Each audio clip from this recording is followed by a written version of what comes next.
live feed and wishing to replay. I'm just in the process of sharing the broadcast so those can follow along live. It's just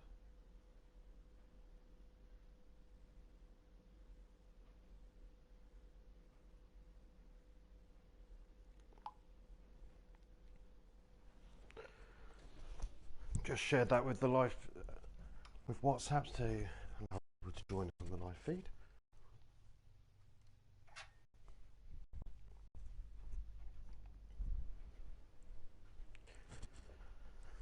So, hello ladies and gentlemen, welcome to the sixth and final game of the league season to just find out who is going to progress into the final.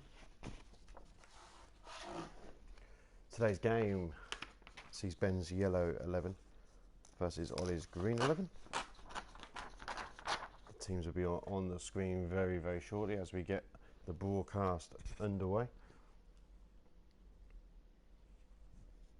Welcome. Let me know if you've joined us here.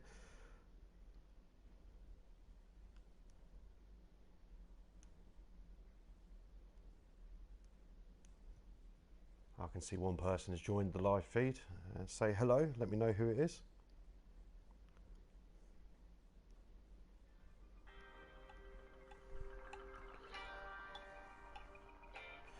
So Ben's yellow 11 versus Oliver's green 11. The winner will progress into the final.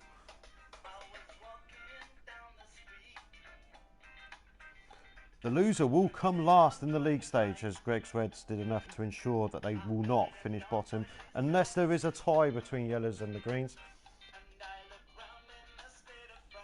If there is a tie, yellows go through as a better net run rate.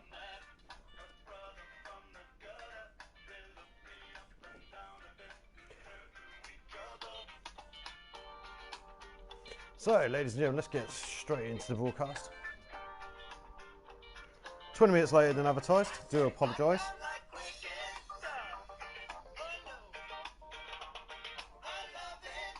Here we go.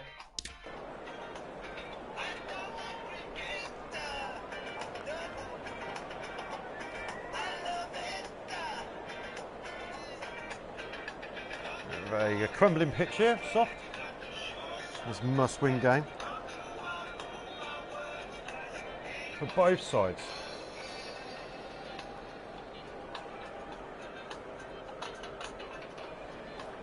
Yellows toss. They've chosen to bowl.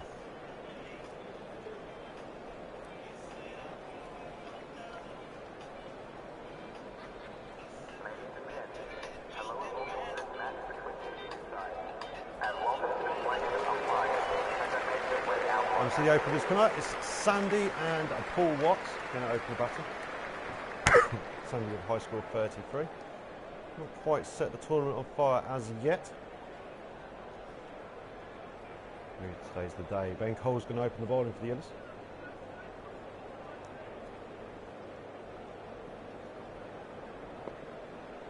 To get this game underway. Short. First ball is defended. See if Greens can butt the trend. All 5 previous games the team chasing have won. It's not necessarily always the case. In the pre-tournament friendlies. As Ben comes into Sandy. It's driven straight there to Gurley. In the pre-season friendlies, I think 3 of the 4 games that I played, the team batting first one, so it doesn't always work that way.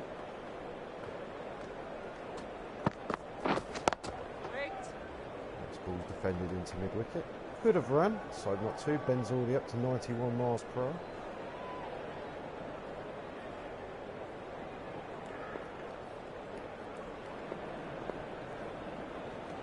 So he follows that next ball up. Ooh. And they run a single down to long off to get the first runs of the game on the board. Paul now to face his first ball, averaging 66.5, high score 101 in his last game. Ran in form. So he does today. First ball now. Oh, that's a great stop there at Gurley. Didn't quite stopped it. It's a no ball though. And it will be a free hit. They're changing the field allowed. Let's have a look at the front foot again. Just over. Excellent stop there at Gurley. There is a fielder down at deep point. Let's see what Watto does to the free hit. So straight at the guy at point, no runs. Excellent ball on the free hit there by Ben Cole.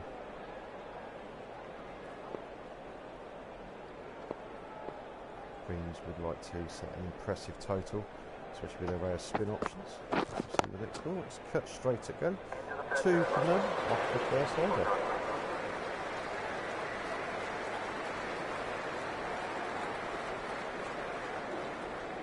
Open the ball alongside Ben will be Harrison Abbott.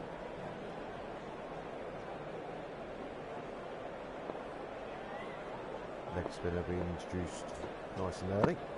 So left-handers bring the ball back into him. This ball's defended into space though. A quick single. The fielders argue over who's going to field it. Sandy now 2 from 6. Paul yet to get off the mark. So it's here. So hits it straight at the guy at short extra cover.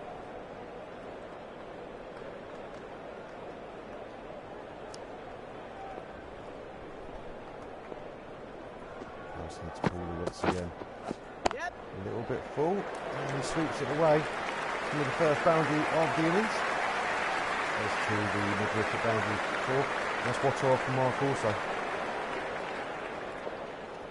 See how Harrison's going to reply to that last ball. Good ball, just misses the stump, played all around. That could have been the first wicket.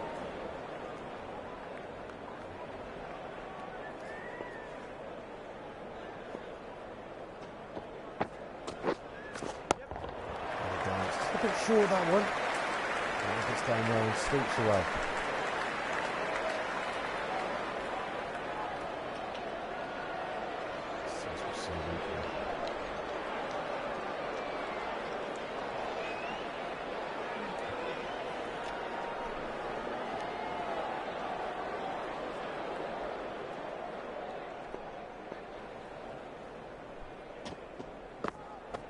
To respond. It's a little bit of a ball I thought, but well picked up there by Paul. Going to chase the boundary, it's going to go all the way for 4. Expensive over in the end, 13 penny from it, 15 for none, off 2.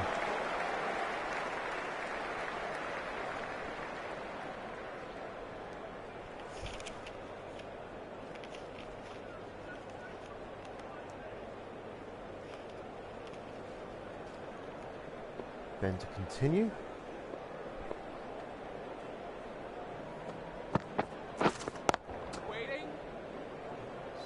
Out that by Sandy.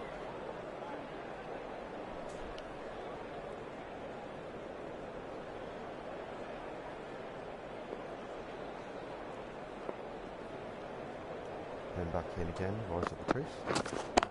Finish ball. So it's going as well to cut that off.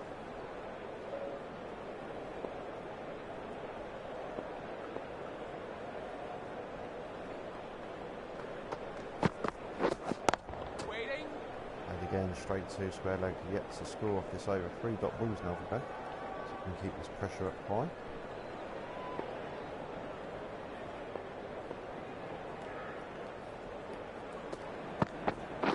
Yep.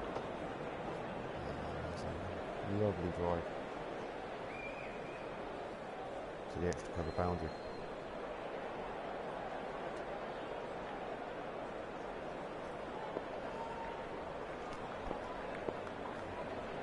Watto now on strike, 12 from 8 balls. Waiting. Just defended to a mid on. Slower ball that one. See quite well.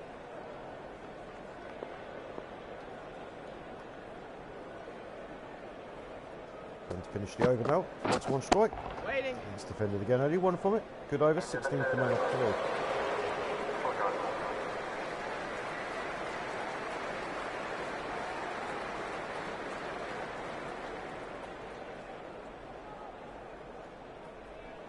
Let me know if you're watching along as Harrison continues.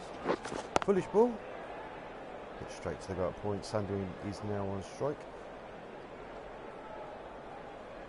Give us a wave either on the chat on the YouTube page or on our WhatsApp group. So runs in again. Yeah. Not so much spin at this early stage. Managed to comfortably run a single. And Harrison will be up against Watto once more. Watto's on 12 from 10 balls. Thanks mainly to the damage he did in his last over to Harrison, 3 fours. It's in the air. It's not going to carry all the way to the guy at long off. Still a sign of intent from Paul against the wrist spinner.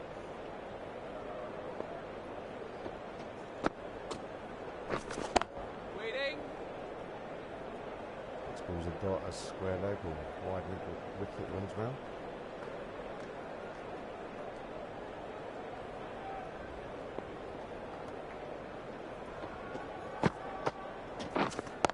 Wait on. It's a tidy reply this from Harrison, 13 from his first over. 2 from this one. So it's going to be commentator's curse as you've got one more to bowl. Bowling at Sandy, 4 from 13.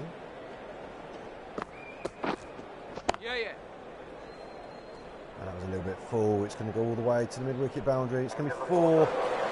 Commentator's curse that one. 22 for none off 4. So the last ball is number 6. It's the white one. Bit full. So that's the first one by the looks of that.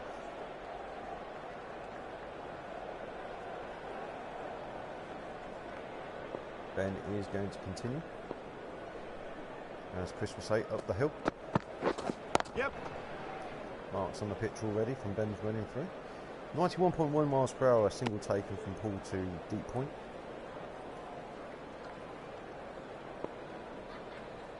Sandy's moved to 8 from 14. Confidence in the orange now. Short. Played well.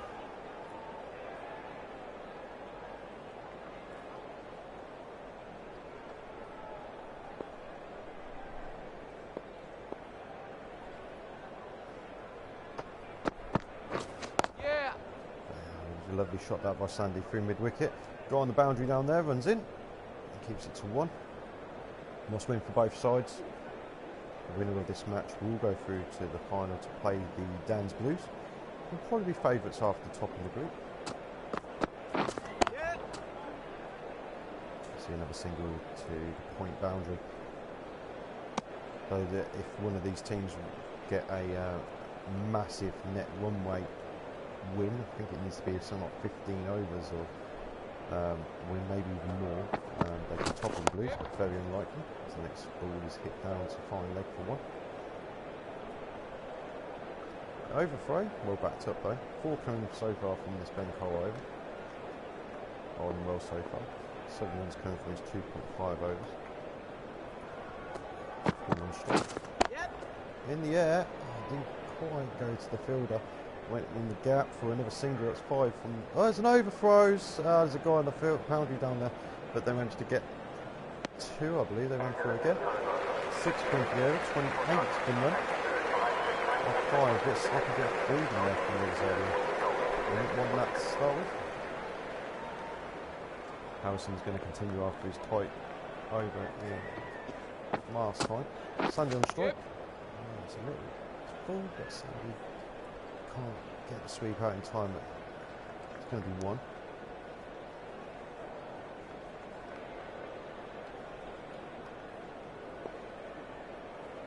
Harrison into Watto now. Wait there. A little bit of spin we saw there, just misses the guy at square leg. Bit poor fielding, I think. Probably happy to take single. Moves Paul on to 18 from 15 deliveries. Sandy on 11 from 18.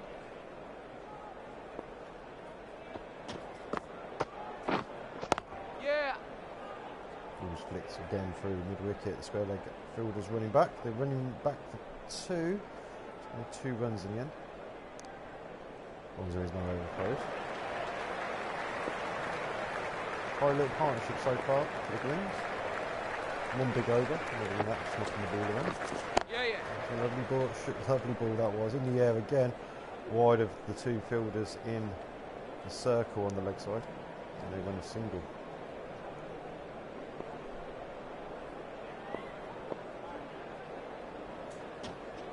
Harrison towards him. Oh, he's going to think. Some pads weren't troubling the stumps. He got ball. It's a very good ball that. He got the arm ball. So he follows that up.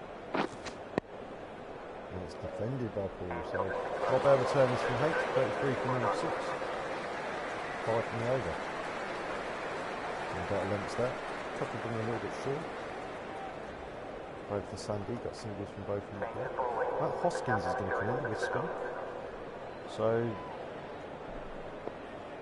Ben Cole comes off after bowling really well, and he's decided to spin from both ends. Yeah, First ball, bit full, swept, guy on the square leg boundary, keeps it to 1. Let's pace off the ball is the way to go, according to the captains. Yellows do have a third spin option in Tony Coles. First Drew, if they want to use him. Yeah. Short driven into the cover boundary. 1. Harrison, Matt Hoskins, Tony Coles, and then they do decide a 4th spinner. It will be Drew. For the yellows, so this is a turning pitch, a good indication. Depending on who they're going to use. Hey. Oh, there's an edge. It goes down the leg side. Doesn't carry anywhere near the guy on the on the 1 on the leg side there. He's far too deep to. He's not in a catching position. Saving singles there. Yeah. Next ball's hit to the point boundary. Sandy now taking the score to 16 from 23. Paul's on 19 from 18. He's on strike now, but having a little bit of a change of field to him.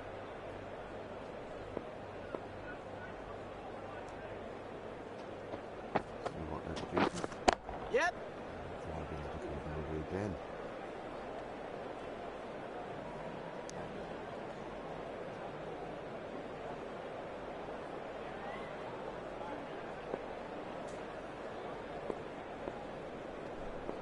Sandy back on strike. Yeah. Played well by Sandy into square leg for a single.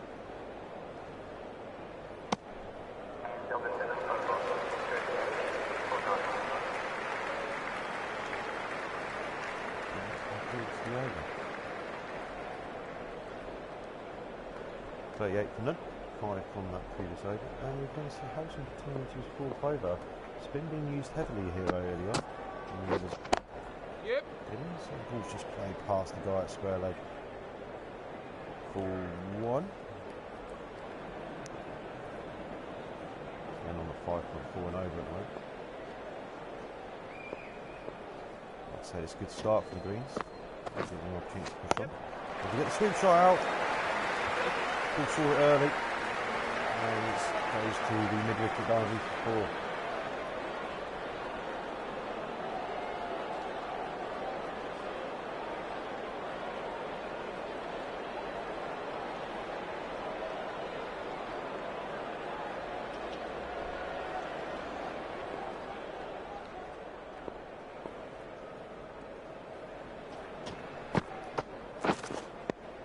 He loops it up, trying to tempt him.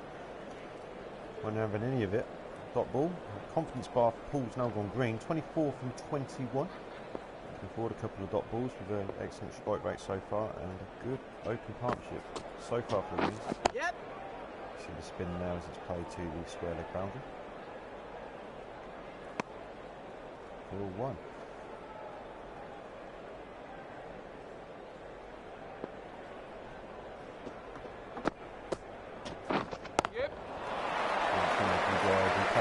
So late. Going under the 3rd man boundary. That's going to go all the way. It's going to 4.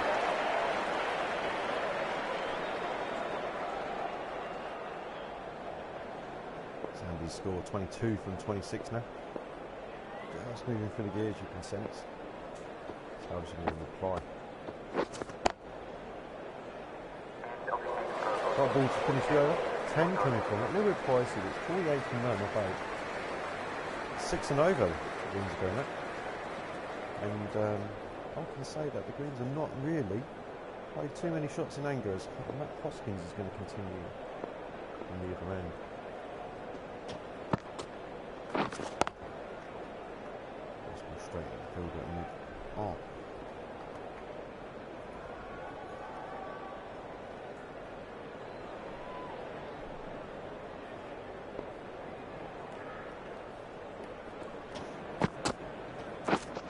Waiting. Yeah. They thought about running. They've always hit straight at the fielder. Never a run on there. Just to tell you about the commentary team today. Chris Beaton will be joining us at one point during the broadcast. Imagine as we're closing on tees, he'll be in and around, if not before. Hoskins balls to Paul, and you can see some spin there. Excellent ball that from Matt Hoskins. These two spinners are bowled some really good balls. And it's just the full one or the short one that these two guys have got a lot of class. They're all over them. The shortish point in play. Interesting field choice. Point to a bit further away than that. It's a very short point. It's in the air. It's going to be in the gap between to the side of mid wicket. And the long on's got a bit of a chase round. Looks like they run two. And that's the 50 partnership from 54 balls.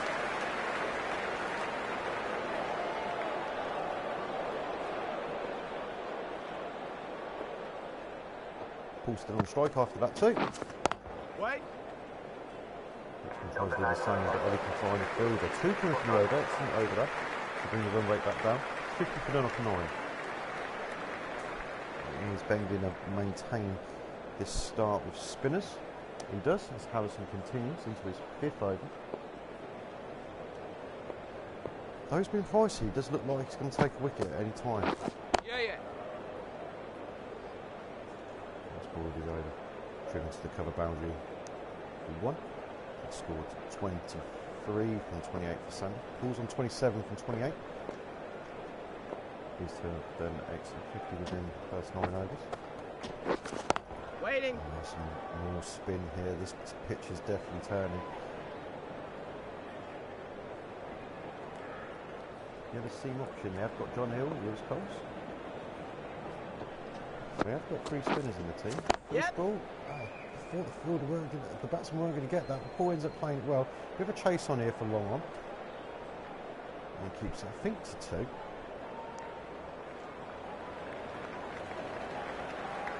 There's a good bit of fielding up by the guy in the middle, but well, decent shot. Ooh, next ball.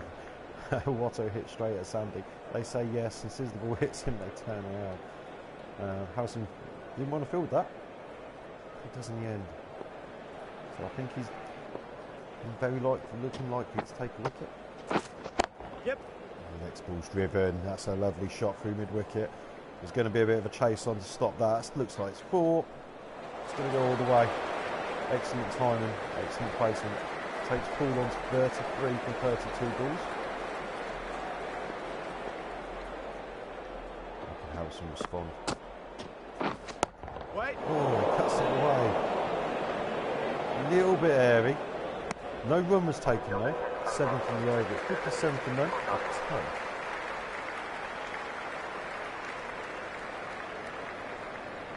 So the first 10 overs, 7 of them have been spin. Matt Hoskins is going to continue.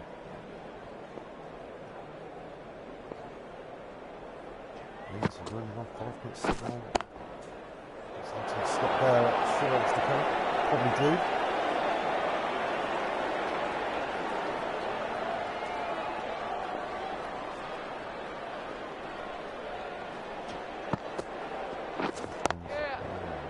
Some more spin there. Well played by Sandy. He's now moving into the green on his confidence part.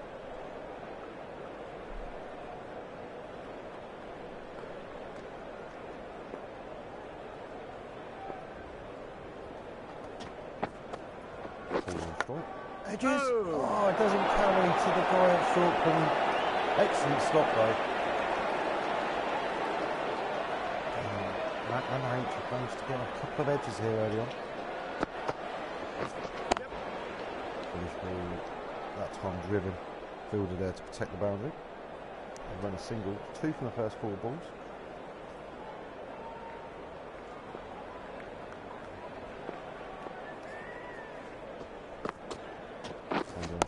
He's hit in the air, there is a fielder down there. Oh, he doesn't quite carry to him again.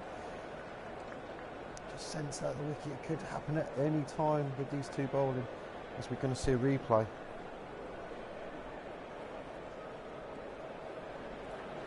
It's in the air for a very, very long time.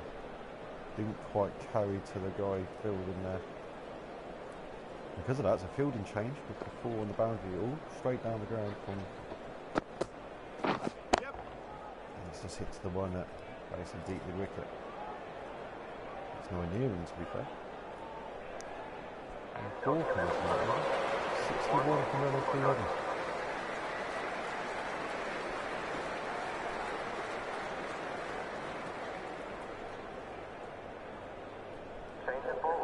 Tony Coles, the right arm finger spinner,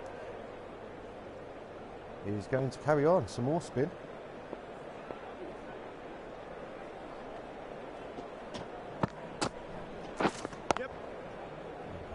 His first ball for a single down to long off.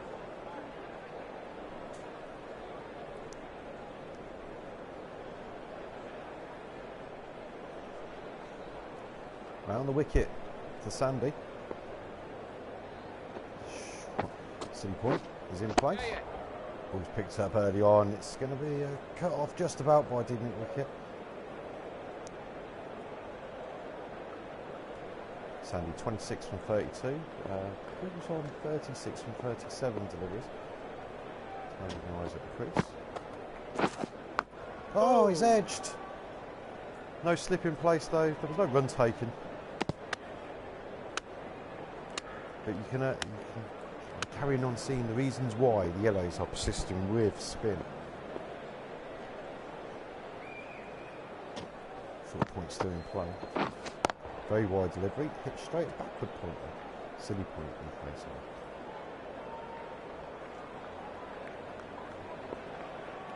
Drew's a very fat brave man to be standing there without a helmet. See what happens.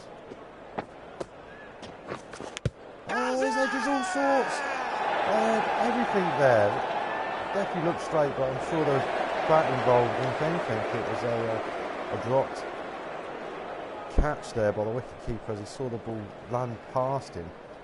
Perhaps he didn't quite pick up where the ball went. Yep. He managed to rotate the strike 3 coming from it. 64 for none off 12. Spin is the option by the looks of things today. 9 of the first 12 overs have been spin. After Green's got spinners, obviously they've got Nalinda. And then one of their front line spinners, along with Jamie Burrows, plus they've got Alex Skerritt as well. So they've got plenty of options with spin. Yellow's got 3 front line spinners though, in Matt, Tony and Harrison. Matt Hoskin's going to continue.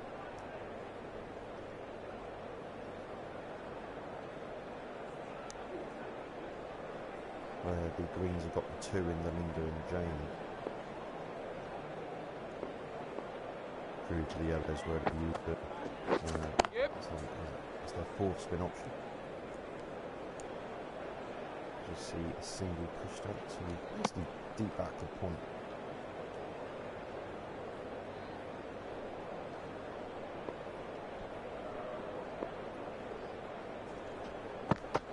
Hoskins to Paul.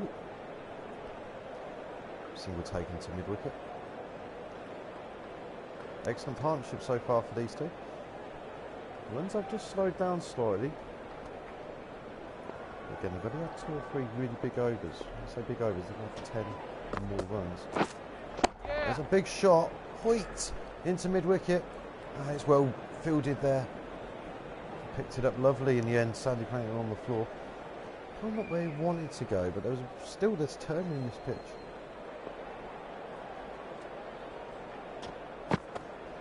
Hoskins to Watto. Dot ball.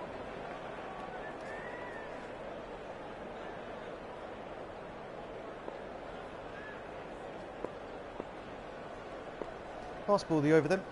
Pull and strike. Yep. Looks like it's going to be a single. Taken to Cal Green.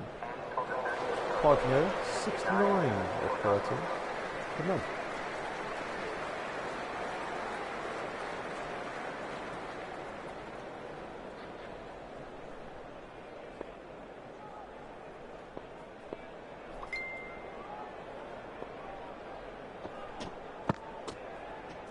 Yeah.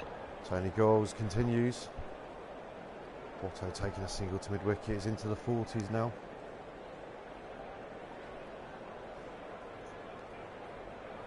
So Paul's 41 off 46 deliveries. Sandy's on 28 from 34. Sandy's on strike.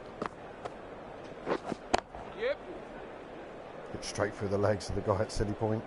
Wouldn't want to be standing there to a bad ball.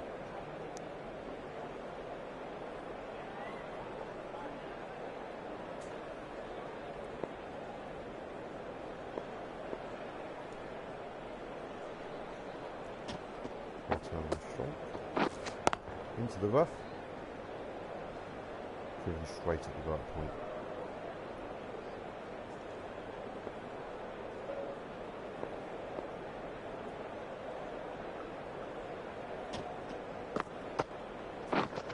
Wait there. It's going to be a dot.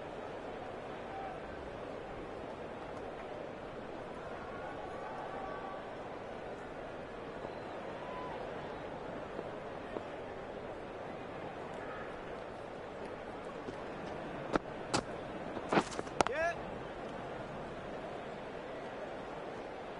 Otto moving on to 42. As he drives the ball into the gap on the offside.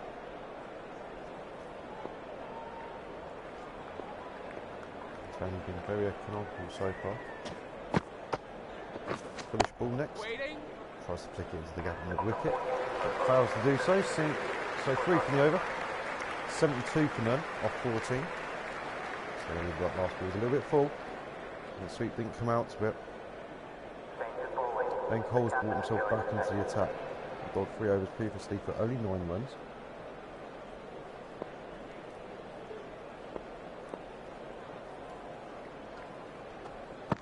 Ball and strike. Yep. First ball is driven to backward point. Cut off for 1.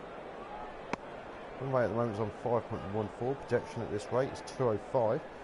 I think they're going to need a score of around 250 to defend, even though the pitch is turning.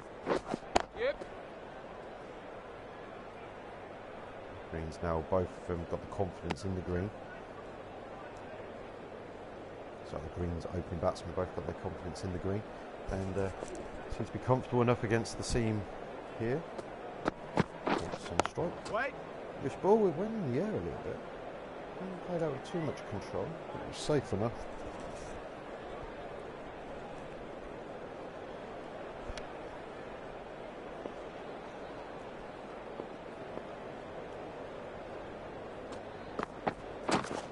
Waiting. So, Matt Hobson, you asked the question, are there any fielding restrictions? Though it came up with a power play icon at the corner of the screen, the restrictions is something like maximum of 6 on run. So there really is no fielding restrictions in play. Yep. Excellent bit of fielding there on the cover boundary, flicking it back and keeping it to 2. Pulls down 45 from 53 deliveries, playing really well. Yeah, no fielding restrictions. The reason why when we play in the league is because the obviously relying heavily on the computer generating the games for us, and it kept putting spinners on early on when there was fielding restriction of 2, and they just ended up going for 15, 16 runs all the time. Change of bowling. Score 77 for none. It's off 15 overs. John Hill's coming to the attack for the first time. The left arm quick. Paul's on strike. He's on 46. It's the first ball for a single down to long off. Thought about 2. Sorry, Matt, you probably asked that question quite a while ago, and I've only just noticed it. I really apologise. Any more questions? Feel free to ask. Sandy's now on strike to ball. To John, sorry. John consists to bowl round the wicket to the left-handers. Unusual tactic here, but I suppose they're trying to keep the run rate down, not giving them free balls on into their body, or even across the front of their body. Sandy's on strike, 30 to 38. He's in. Yep. Full. Oh, there was in swing there. Outswing, I suppose, for a left-handed bowler. Into the left-handed batsman. Manages to cut it away down to the third man boundary for 1. Paul, can he get his 50 now? 47 from 55 balls. Yep. Fresh ball. Ran a quick single into mid-wicket. Excellent bit of running there between Paul and Sandy. The score now moves on to 48. Sandy 31 from 39. Just behind Paul with a strike rate, but not too dissimilar now. Yeah. And it's in the air. Oh, it's missed the guy at gully. Sandy knew straight away it was safe. He called through for yes, and they get 1. Definitely in the air, wide of gully. Interesting though, for Paul, they haven't got a gully in place. They've got a third man and a point on that side. Oh, it's an excellent shot there while Paul plays it early into mid-wicket boundary. For a single to finish the over, he doesn't get his 50 yet. 5 from it, 82 for none off 16.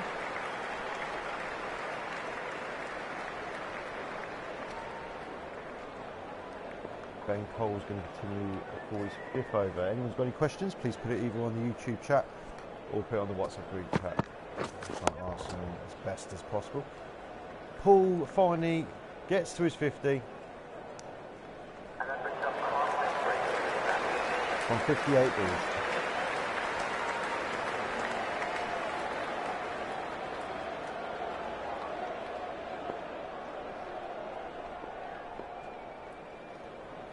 Sandy now on strike. He'll be looking to join Paul shortly.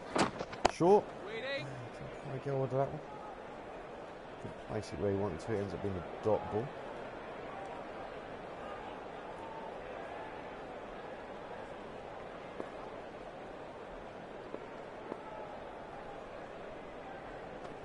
Sandy on strike short. He steps back, he tries to cut it. I think he's trying to cut it somewhere between gully and point. There's no one on that boundary back there. He's scored a few runs in that area so far, Sandy. But didn't quite, kind of followed him. He could have hooked it. So square leg is back on the boundary. And arriving at the crease again. Waiting. And he hits the ball into the square leg. But didn't quite beat the fielder and he cuts it off easily to stop and run. Sandy a little bogged down here. It's the 17th over of the game. They won't want to get too bogged down in the middle overs. And it's not been expensive so far. Wait. Pitch is really white today. So you can see this white ball. Odd that they've decided to use the white ball on against white uniforms, but that's what happens. Hopefully we can follow the ball as best as possible. Sandy's still on strike. It's a good length ball. It's a dot to finish. We've gone for the over, 83. And I do feel now the greens are being dragged back. And run rate's gone down quite a bit in the last few overs. Now below 5. 5 and over is 200. I think they need to be over near 250. So they need to be getting their run rate up somewhere near 6 and over. But Paul just hit his 50. On strike, John's coming to bowl his second over. Defends the first ball.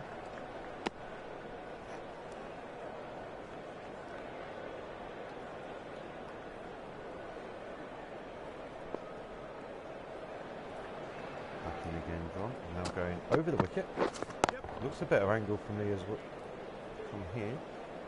First ball is hit to mid-wicket, deep mid-wicket for a run. Sandy 5 dot balls in his last over. He'll be getting a little bit anxious to keep the run rate ticking along. One of these has got to push on soon for the Royals. Yep. They take the single down too long on. Did they get 2? No, just the single.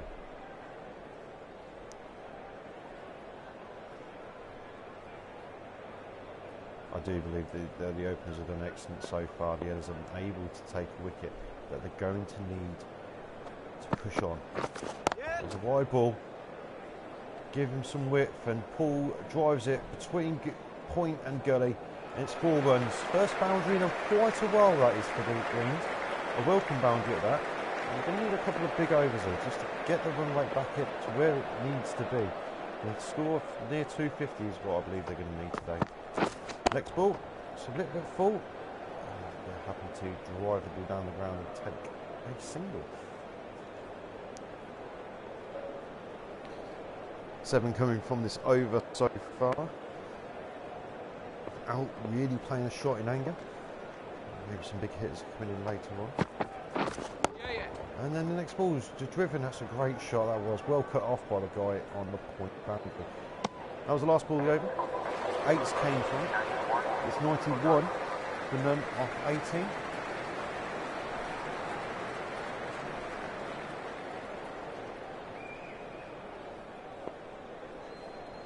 Ben Cole's going to continue into his 6th over here. Sandy on strike. Yeah. And there's the big shot. We've been waiting for that. 6 all the way from the moment he left his bat. Went over the point boundary there. It was just too full. It was wide.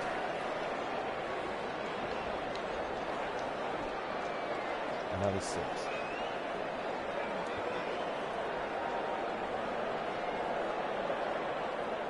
Sandy into the 40s with that 6, 40 from 48. He was getting bogged down, like I said, but that's changed the dynamic a little bit. Next ball. Yep. They thought about running there, but they changed their mind with enough time to get back. These two put on a partnership of 97 without loss. Give them a bit more freedom going down the order, but will they take it? That's the question. So Ben Wise at the crease, Sandy on strike. Waiting. It's a good follow-up from that 6 off the first ball, 2 dots. Sandy released the pressure off themselves, but they can't get bogged down again. That 6 and over is about minimum is what they want today. We saw the pitch yesterday, 220 was a good score. Yeah. And there's a big shot again. There's no one on that boundary. Looks like it's going to cut off. Well, great bit of fielding that. I believe they run 2. That looked like it was going to go all the way. But the big shots are coming out now.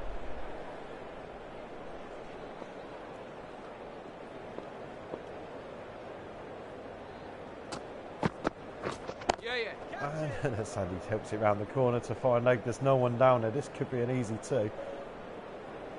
It's turning into an excellent over for the Greens. There's one on top is an overthrow, but eventually well backed up. And there's a 100 partnership.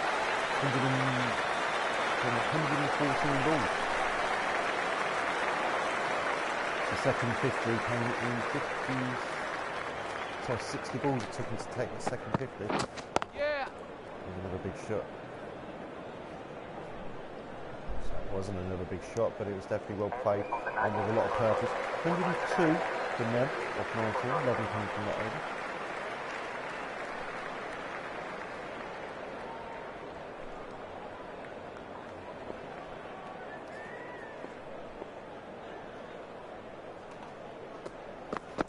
John Hill continues. And Sandy's continuing to go through the gears here. He's now taking score at 46 off 54. Paul at the other end hasn't seen much of the strike recently, but hasn't needed to after that last over from Sandy. 56 from 62 on strike now. Short, and just enough width for Paul to run it down towards the third man boundary between Gully and point. They get back for 2. They've decided to push on. Still early indications that it's going to be a pitch of 250. In the air, there's a guy there, it's gone over his head. It looks like it's going to go all the way. It's trickling away for 4. That was Paul with the shot just over the head of Gurley after running back.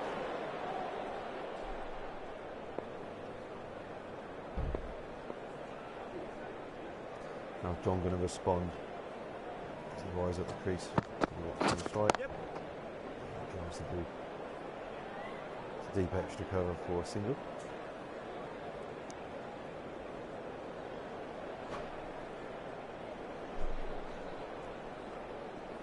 And it was a no ball.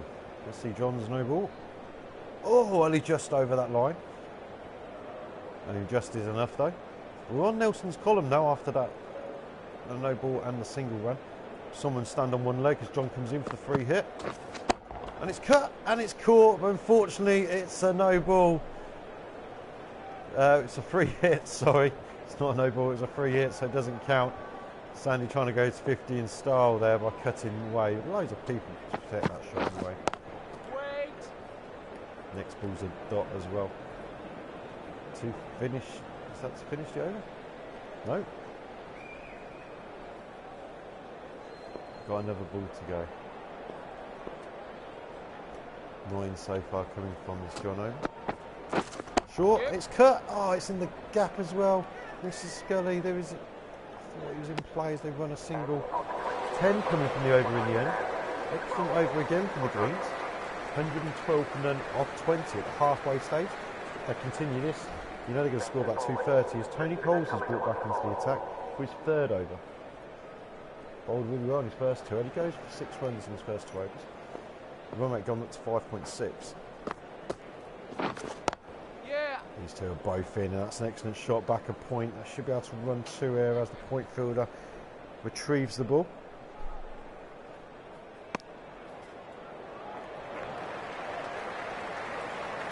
Sandy now on 49. Can he get his 50 here? No, he doesn't have to touch that one as it's a wide ball. That was very wide as well. See the guidelines that are there for the umpires to use. Well wide of that. Yeah. Next ball, it's the sweep out. It's gone between mid-wicket and mid-on. It's going to be a chase on to the boundary. Oh, well fielded. Finley ran 2. Sandy's 50. 59 balls.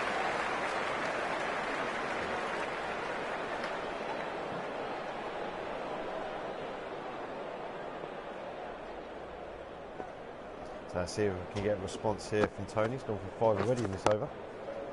Yep. Balls. It's a bad misfield that is from the early guy in on the circle on the offside. As well as the guy, there is a guy at Gully, but the guy at basically cover, or is he on point? Decide to walk over the ball and let the guy on the boundary come to retrieve it. Change of field for Paul. Yep. Yellows will now be looking for wickets as they've upped their run rate recently. So 250 is the score at least they need. But with these two, if they can push on what they've been doing the last few overs, you could easily get up to 280, maybe even the first score 300. Yeah. See another single down to the cover boundary. Biggest score so far was the Reds, and then the Greens chased it down, so it was about 258 if I remember rightly, off their 40 overs. That score could be beaten at this rate. It needs to be, I think. Big shot now from Sandy. There is a guy there, but it's going to be wide of him. And it's going to be 4. Great over for the Greens. 12 coming from it. 124 for none off 21.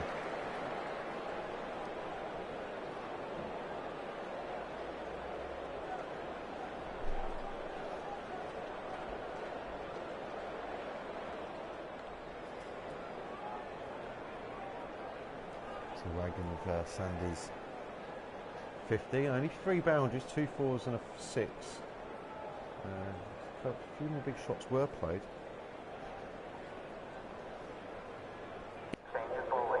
Matt Hoskins comes back into the attack for his 5th over.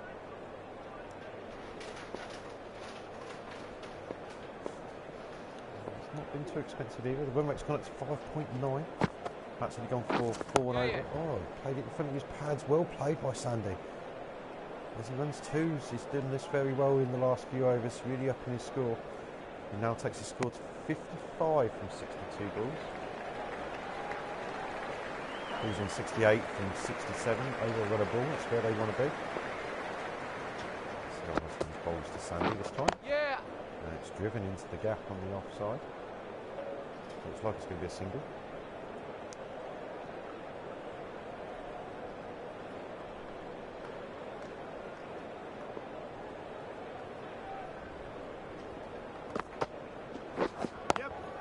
Bowls it a little bit full, couldn't capitalise, so he takes a single from it.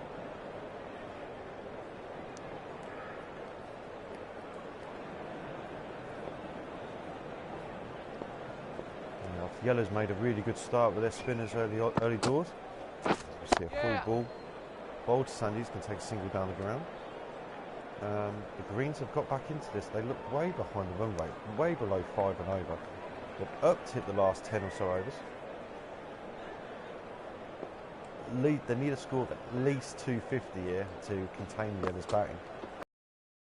Ball hit in the air. It's going down there. It's not going to carry to it. It might even get in the gap. It doesn't. Looks like they're settling for a single. 6 runs already coming from this. Matt Hoskins over. How's he going to finish off? Sandy on strike. And there's a big shot over the infield. It's boundary, but it's touching the rope as he fields it. 4 runs. 134 for none off 22. 10 came from that last over.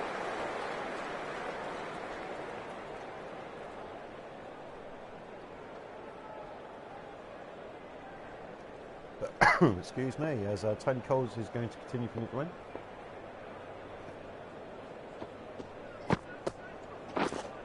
Wait there. The first ball is defended straight to the guy at mid-off.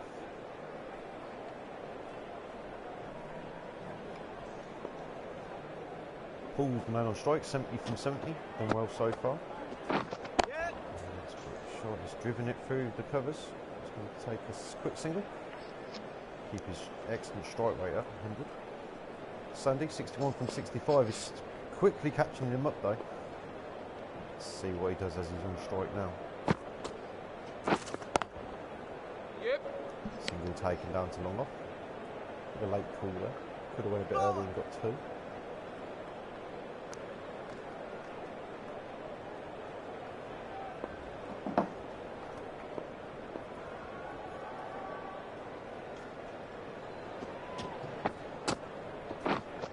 And there's a massive shot here by Watto. Plays it down to the final boundary. It didn't quite go all the way. 1 bounce and 4. Chris, are you there? Good afternoon. Good afternoon, Joined Chris. you Thank just you. in time to see another terrific boundary by Paul Watts there, kicking off where he left off in the previous game with another knock of similar speed and stature. And again, another little lovely flick there for 4 runs. Terrific start here by the Greens. 140 without loss after the 22nd over. Paul plays the very next ball into the same area, but with not as much pen, and takes a single.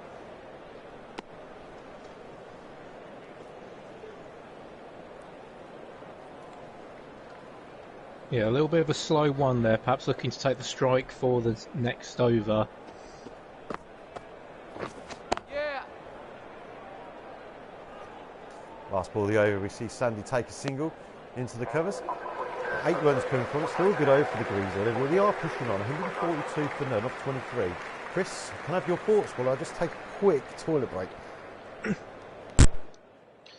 Indeed, while Beefy goes to literally relieve himself, we can see a very fine start by the Greens here. Perhaps the fastest run rate at this halfway stage of the game that we've seen in the Virtual Cricket League. And as we say that, a flash out to third man by Sandy. 64 off 68 balls. And just going off the back of that, as we say, a terrific start by the Greens here. Very solid partnership. Both of these two had a very good outing last time and look to have continued to kick on. Sandy continued to play the role of the anchor for the Greens, while Paul Watts, would you say, just a gun batsman going just over a run of ball. Got them firmly on the front foot. As we see a dot ball there off the bowling of Hoskins. A little bit full, looking to try and take advantage of the rough patches that have emerged in the pitch at the start of this game. And we see there a sweep out towards the vacant area at Cow Corner. They will take, I think it's 2 runs there. Bit of a weak throw in, but doesn't matter. The batsmen have remained stagnant. 2 balls to go at the end of this over.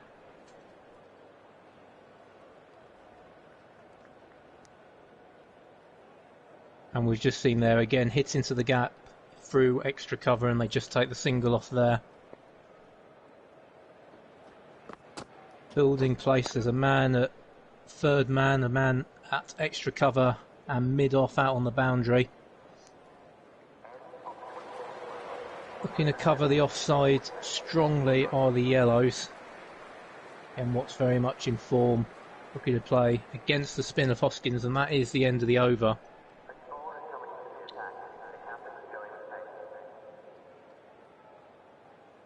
Seven coming off that over, and we see introduced into the attack John Hill, the left arm fast bowler. Change of field to accompany that. Looking more backward a square for the bowling of Hill, perhaps looking for an edge. Paul Watts has looked to go aerial, perhaps looking to see if he'll carry through to the boundary, looking to break this partnership up, desperately needed. A minute. Partnership approaching 150 and not looking like getting out anytime soon. Very few mistakes being played by the two at the minute, as we see the single played through to deep cover by Sandy there, and that brings up the 150 partnership. A terrific stand here. The record of course stands at about 220 in the first game from Dan's Blues. Can they push on and break that? It would be some feat. As we're rejoined in the commentary box by the enigmatic Stuart Gray.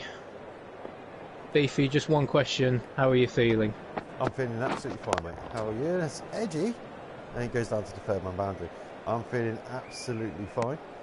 If anything, I'm feeling amazing. And who wouldn't feel amazing watching this batting partnership and batting performance take place? Sandy the man on strike on 68.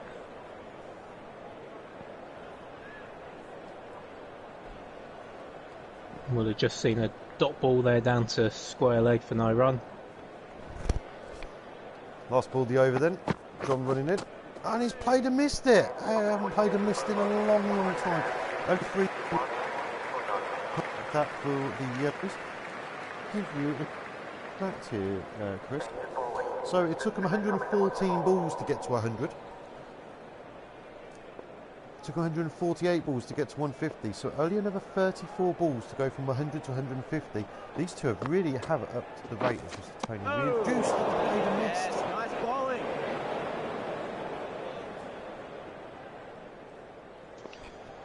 A couple of interesting shots in the last two balls. The last ball, the over to Sandy, seemed to be a fine ball from John Hill. Whereas that one just caught out by the some change of turn there from Coles. They get that one right through the covers, and they'll take the single there. As you say, Beefy, a little bit of a slow down the run rate towards the middle overs as the fielders come back, but these two have kicked on, produced a sublime performance. Yeah, I was concerned at one point that they wouldn't take their score above 250 because they were going at a run rate of way under 5 and over. But then they have kicked on, as I thought they needed to.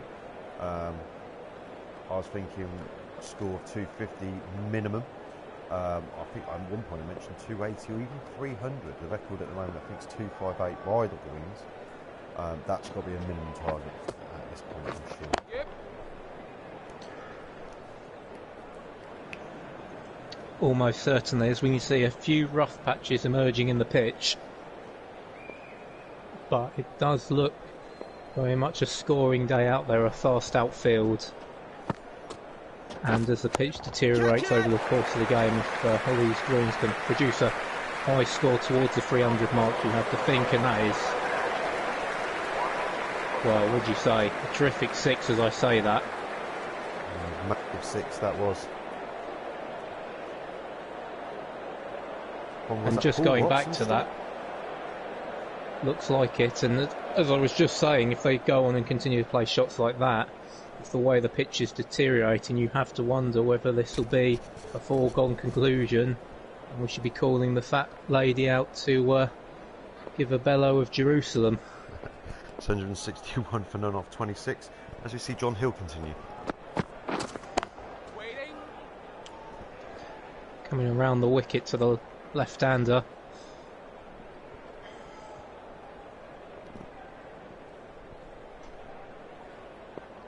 Sandy on 70 from 77. On strike. Yeah.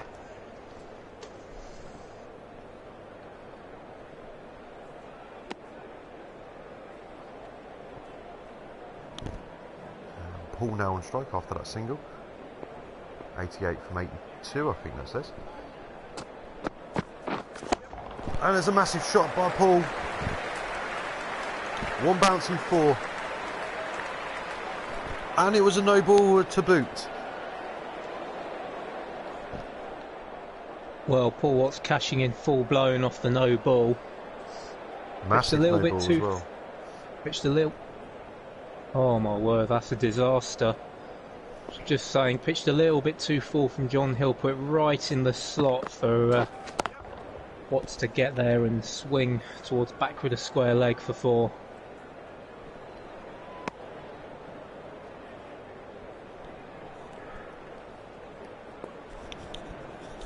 Now on edge, not just quite where he intended, but they'll take one off there. Gives Sandy the strike and a change of field Waiting. for the left-hander. There's a dot ball, Sandy, first up. How many seconds are you behind the broadcast that I'm watching? I know we're talking at the same time. As we see Sandy on strike, and John's wise at the crease now. Sandy hits the ball lovely, times it well to the square leg boundary for one. It's a bit of a pricey over so far. 8 coming from the first 5 balls. Say about 5 seconds or so. 5 seconds is not too bad as we see the last ball by John to Paul Watts. Waiting. He tries to cut it past point. Can't beat the man. They keep it down to 8 from the over. 169 from then off 27. Chris. Not a bad over from John Hill in the end. A good response to finish it after that 4 off the no ball. But Ollie's Greens will be very happy with that. Keeps the run rate ticking over to that 6.2 per over. As we see the shot through extra cover for the single. Very clear game plan the two are playing here. Sandy just looking to give Watts as much of the strike as possible. Very much the big hitter of the two. Oh, and there's another big hit as we speak. There's a fielder there. He gets round. It's an excellent bit of fielding. A bit of relay work going on. Did they win 2 or did they get 3 in the end? So I was watching a great bit of fielding there. So they take 2. Watts, more importantly, 95 now from 86 balls. He really has pushed on the last few balls.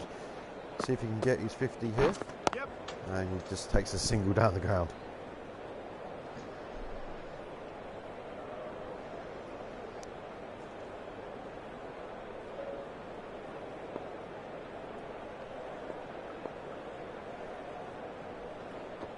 Tony to Sandy.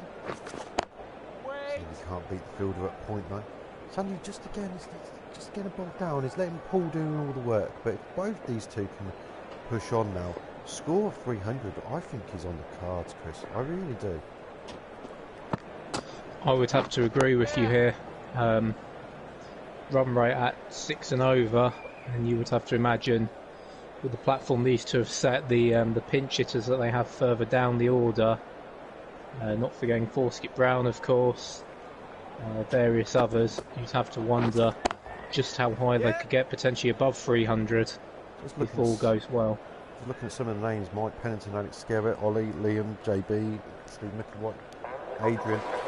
They're about a long way down. Of course, the question you have to wonder is whether that order should get adjusted considering the time of the innings. Pennington, one of the next to come in, not exactly the fastest strike rate bowler as we saw in the previous game. You would have to wonder whether Forskett Brown will look to elevate some of the more pinch hitters above him for the final 10 overs.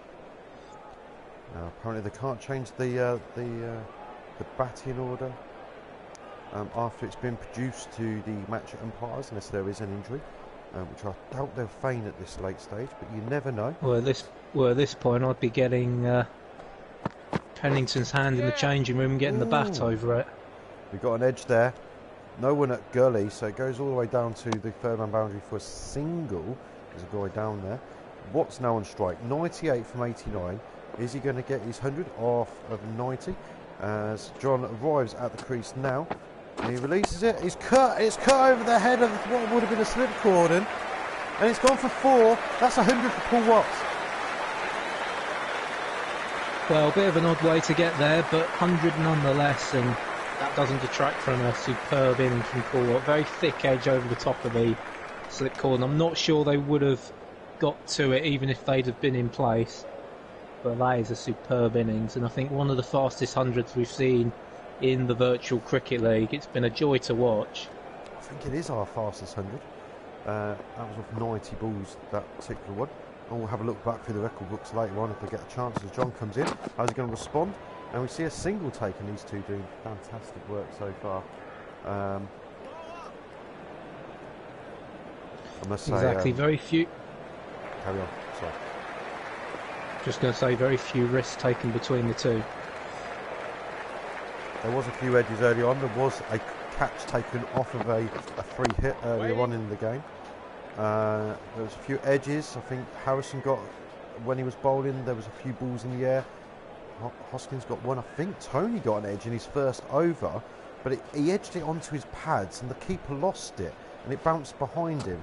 They all appealed for LBW, but it should have been take the catch, lads, as we see a single down to what is basically Cal Cornham, but it was well played.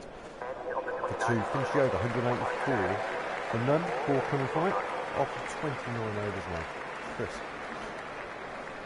Indeed, and you have to wonder, the longer these two are in, how much that drop catch is starting to stick in the mind of wicketkeeper and team. Could have been a very different story if that had been taken early doors. We see a battogram of Paul Watts there. Very much playing a lot of his shots in front of the wicket here. As Coles continues again. And that's hit towards backward a point, and they're taking 2 here. And comfortably home. Comfortably home, that's Paul Watts continuing to score well. As he plays exactly the same shot again. Are they going to take 2? They do take 2, and I think again they will be comfortably home. We've seen a change of technique slightly from Watts in the last couple of balls. Since he's got that century, it's looked to open up a little bit more. A couple more risky shots. Sorry, Chris, to interrupt. There's a big shot that's been played. It's gone into the cow corner, not where he wanted it. Someone has got round to cut it off. It's not going to be a boundary, but in here for a long time, that's 3 2s in a row, 3 ducks.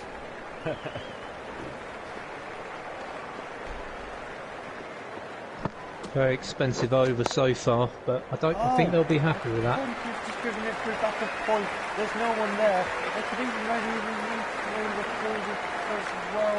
Oh God, what's going on here? They've run yet another 2. The others have been run ragged in the field. Well, they must have been tired. There was a chance of another run there, but quite happy to take the 2 there. Are we going to see a single taken instead of a 2? It looks like it. Single taken off the 5th ball. 9 so far coming from this over. It's been a little bit pricey. Sandy on strike now, 75 from 84 balls. Tony bowls it into the rough. Big shot played by Sandy. There is a fielder out there, but he's going to go all the way for 6. Well, I was about to say this has been a very low risk textbook way of scoring runs and accumulating runs by the 2, but clearly Sandy got a little bit bored, and the ball just a bit too short from Coles there, and gives ample opportunity outside the off stump for Sandy to open his arms out and crash it to the boundary. Low risk, no one out there, 6 runs. You see the end of that over. The only real bad ball I would say of Coles is over there. Didn't really deserve to go for quite that many, but this is just the form that these 2 are in now. Well in the groove. And the shot from mid-wicket just there, taking no run. As Hill continues over the wicket now. Looking to try and hit the stumps, and single just taken there by Paul, who's a score to 115 from 100. And the 200 is up with that shot. 200 comes off 185 balls. I'll give you some stats on that in 2 minutes, people. Chris. Another superb milestone for the two here, and the platform well and truly set for Ollie's green team. You have to wonder just how high this partnership could go to. We're approaching record-breaking statistics here, and the way these two are going, you wouldn't put much money against them not breaking it. Just look through the stats. 37 balls. It took them to go from 152 to 200 partnership. But even bigger stat, you would like this one. From the 20th over to the 30th over, so in that 10 over block, they scored 87 runs at the same rate. They'll still have a score over 280 as we see a drive through point, and it doesn't look like going to reach the boundary for 2. And the funny thing is about that scoring rate, it's been done in relatively unremarkable circumstances. The two have mainly looked to find the gaps and hit 1s and 2s. It's been very much textbook innings, the sort that you would be taught as a schoolboy when you're first starting the game out. Another drive, and it's beat the this time for 4. Excellent to finish the over for the 8, but 207 for none. Well, case in point as Watts moves into the 120 there with another superb shot bisecting the fielders through point, and that brings up the end of the over. Another expensive over for the green team there. 8 coming off the over. Continue with Coles.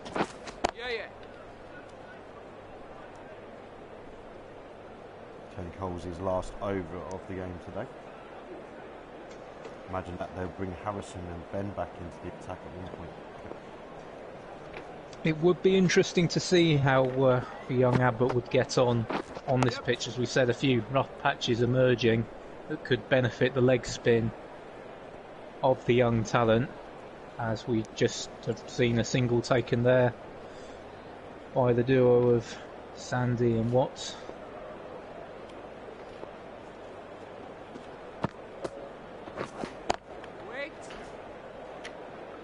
Finally, a dot ball. I say finally. I'm just looking through some of the historical figures from the tournament so far.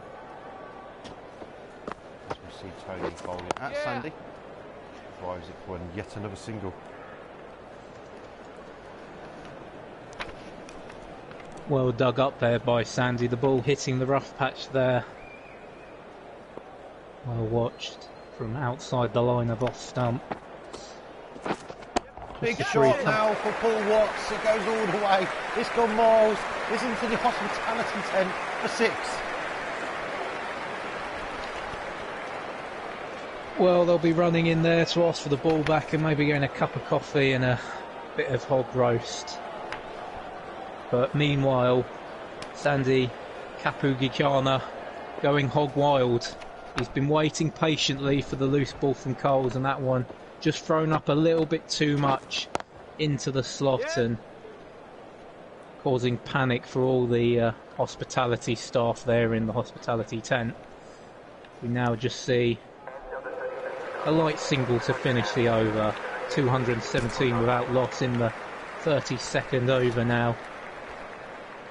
Andy approaching his century with added vigour and force. There's 220 run partnership is the highest so far, and these two look set to smash that. Matt Hoskins continues. Say continues, he comes into the attack, sorry. Hasn't bowled for a few overs here. This is his 7th. A single taken off the first ball, back square leg. So they only need another 3 or 4 runs, we believe, to get the highest partnership of the tournament so far. As a reverse sweep comes out, but straight at the fielder. It's definitely a leg-heavy field setting here for the Yellows. Indeed, looking for Sandy to play across the line here. Well, I say across the line. Play across the line of the ball, looking for the outside edge. Good stop there by the man up in the covers. There's John Hill. See the name of the thing. How we see it cut away. Bit edgy, but it's going to run all the way for 4 comfortably so. Takes Sandy's score up to 88 from 92 balls. But more importantly, Beefy, that does bring up the highest partnership for any two batsmen in the Virtual Cricket League. A superb effort from these two. We didn't think that record would get broken for some time, but as the song goes, anything you can do, I can do better. And Sandy and Paul proving that once again. Yeah, Sandy and Paul also, they've done it in 33 overs, sorry. The Blues, I think they took a couple more overs. Yeah, I think it was about 35, 36 overs. They were home with about 3.5 overs to spare, I seem to recall.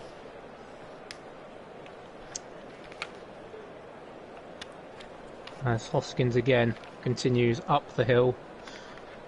And that was just dabbed down for the single run. Continuing for the last ball of the over now. Wait there. There's a good over for the Yellows. 6 coming from it. 123 for 930. Interesting ploy there from Hoskins at the end of that over. Just looked to for a change of angle, widened himself out on the crease. Trying a few variations of angle, turn and bounce to try and deceive these two. Interesting, and Lewis Coles is into the attack. He's going to go around the wicket to Sandy.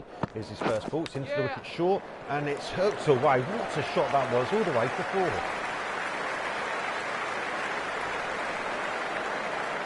4. Well, there's the classic Coles loosener. We saw it took a while yesterday for Ryan Coles to find his length, and that seems to be the case with Lewis. Not enough pace on that to trouble the batsman. Easy 4 at this stage. The next ball, you see Sandy take a single down to cover. He did put it in the air. It was into the space, but it didn't look like he was in control of it. Lewis, so far in his previous 2 matches, has been known to take the big wicket when needed. Paul now on 130 without loss, and he plays a big shot. It's going over back of point. There's third man running around. It's not going to stop it for 4. Unsurprising that Coles was let off the hook of the previous ball, as Sandy didn't quite get hold of all of it. It was the same sort of ball, a wide ball in the slot outside off, but Paul Watts making sure no repeat of that, and has just swung at it backward a point for 4 runs. How's that? There's a massive appeal whereby it sounded like those batting bowls. Umpire, you're not even going to cut to the umpire. Yellows again a little bit desperate here. They need wickets to slow this run rate as Paul is getting further and further. Yeah, I've just seen that appeal, and that was about as desperate as me on a date night. No chance of that. I was clear bat. A single taken there, 10 now so far for this over. This is the kind of run rate these two are getting at.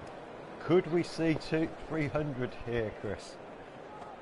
I think it's very much on the cards at this point, especially if these two stay in. Edgy to finish the over. 234 for them. 11.5. Yeah, very expensive over from Coles there. Struggled to find his line and length in the early parts of that over. But a good response to finish off with just the 2 singles coming off the final half. And as you predicted, we see young Harrison Abbott join the attack. Well, I want to see some big shots from the batsman too, the young wrist spinner. As a 4 takes Sandy's score up to 99. The reason why I want to see it is that I think that this young man, though he will be expensive, he will take wickets, and I think he might be the guy for the breakthrough. Well, at this point, all of them are about as expensive as a Burberry handbag, so that's not going to make any difference to this point. As you say, you need the game changer, the man that's going to get that crucial wicket and break up this partnership, if they're to have any chance of going back into this match. Sandy can reach his 100. He takes a single to the cover boundary. Sandy runs through, and he's 100.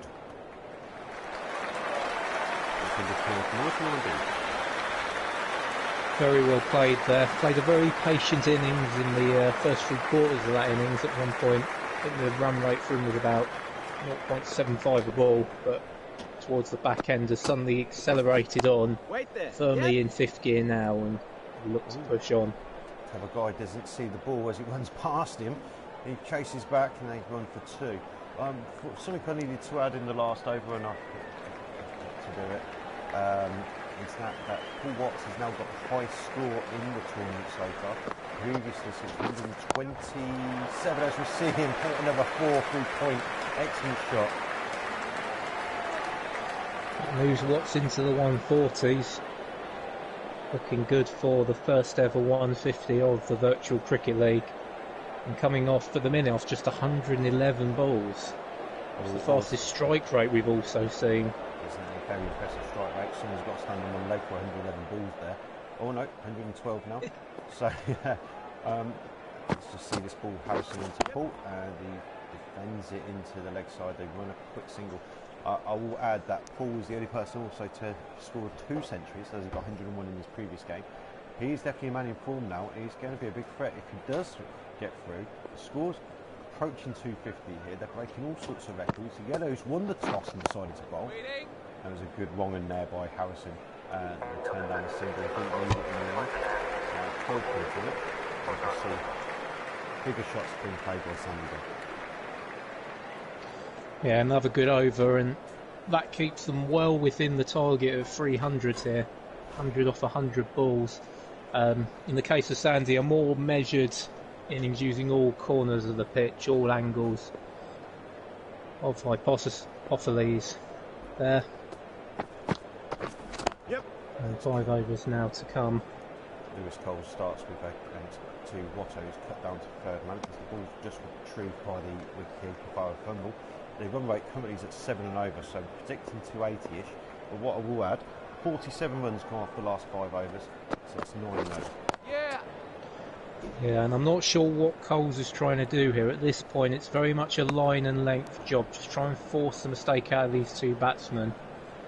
Anything outside the off, these 2 are just picking off singles and 2s with the odd boundary added into the mix and making for a delightful cake of run scoring. Excellent ball there from Lewis, but these 2 away set, very well set, sorry. Single for Paul takes him to 144 now, just one big hit away from his 150. Sandy going at run ball now, and doesn't need to play that one. You can see where they're moving though. Every bowler on the field, or in the, it's taken up, which brings up the 250 partnership from 216 balls. Well, again, the first 250 partnership we've ever seen in the Virtual Cricket League, and these 2 go from strength to strength. Wait. As you were saying, very interesting to see the movement there. There is a bit of overcast in the sky today, and that will, I think, at this point excite the greens rather than the yellows, who haven't quite managed to take full advantage of it. And there's a big shot. It's by Sandy. It's one bounce ball through the point boundary. Sorry, 2 points. Well, again, you can't bowl wide outside off to these 2 batsmen. Another terrific shot back with a point by Dandy there.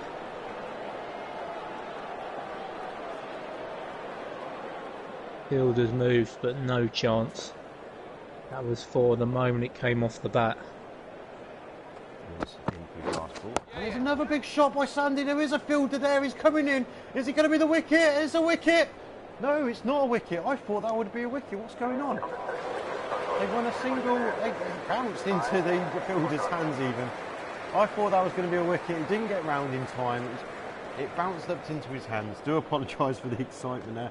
9 from it. 255 for none of 36. I'm as surprised as you, and I think that field will be getting a little bit of a rollicking. I think a little bit more effort, a little bit of a dive it could have taken. Harrison should have got the first wicket of the day that time. Bowling at Sandy, as we've just seen a replay of it. It looked like the wrong end it came back into. Sandy didn't expect it. He reverse swept it straight to the guy at kind of short backward point. And it was dropped, unfortunately. Well, that's all the hard work plans of the captain gone to waste, and it's Comedy Central there fielding wise. You have to say a hard chance, but a chance nonetheless. And these 2 now use well in excess of their 9 lives here. Still 255 without loss. That could be the death knell. They have given a couple of chances in the last few overs, even a half chance with better fielding. Harrison's now bowling at Paul Watts. All the spinners I think have actually bowled really well. There's a silly point still in play, and there's a massive shot by Paul. Is it going to go all the way? Is he going to bring up his He's going to bring up his 150. It's 6. Well, we nearly saw that one go into the hospitality end. We'll be careful with that. This is crazy. It took him 26 balls to move from 100 to 150. 26 balls. Paul is definitely flying. We know Sandy's up to his rate because he was way below. He was at 80% strike rate. He's now on 100. Harrison continues, and it's like a paddle shot for 4. Really inventive. What a shot!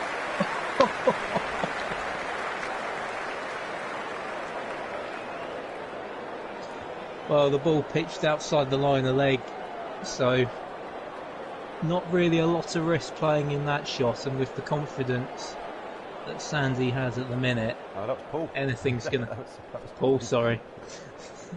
Even more so, the confidence they have, anything's gonna go to the boundary. Harrison going to finish his over. It's edged! He's taken a wicket! I believe it's out! The umpire says no! Oh, what did that hit?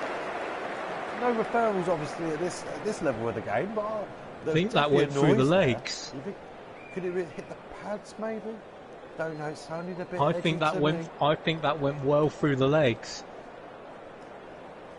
That would have been a big wicket. He's the guy with the strike rate that's just gone through the roof recently. It's going at about two a ball for the last 20 or 30 balls. The projected score at the current run rate is 287, but we know they're going faster than that at the moment. You see a ball driven and turned down the single.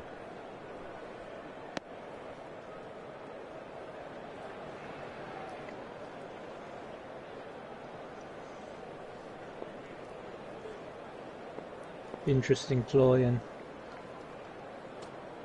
very surprising, but perhaps at this stage just boundaries needed. Looking for that one bad ball to put away. Listen, that these two have put on a bit of a masterclass of what we should be doing.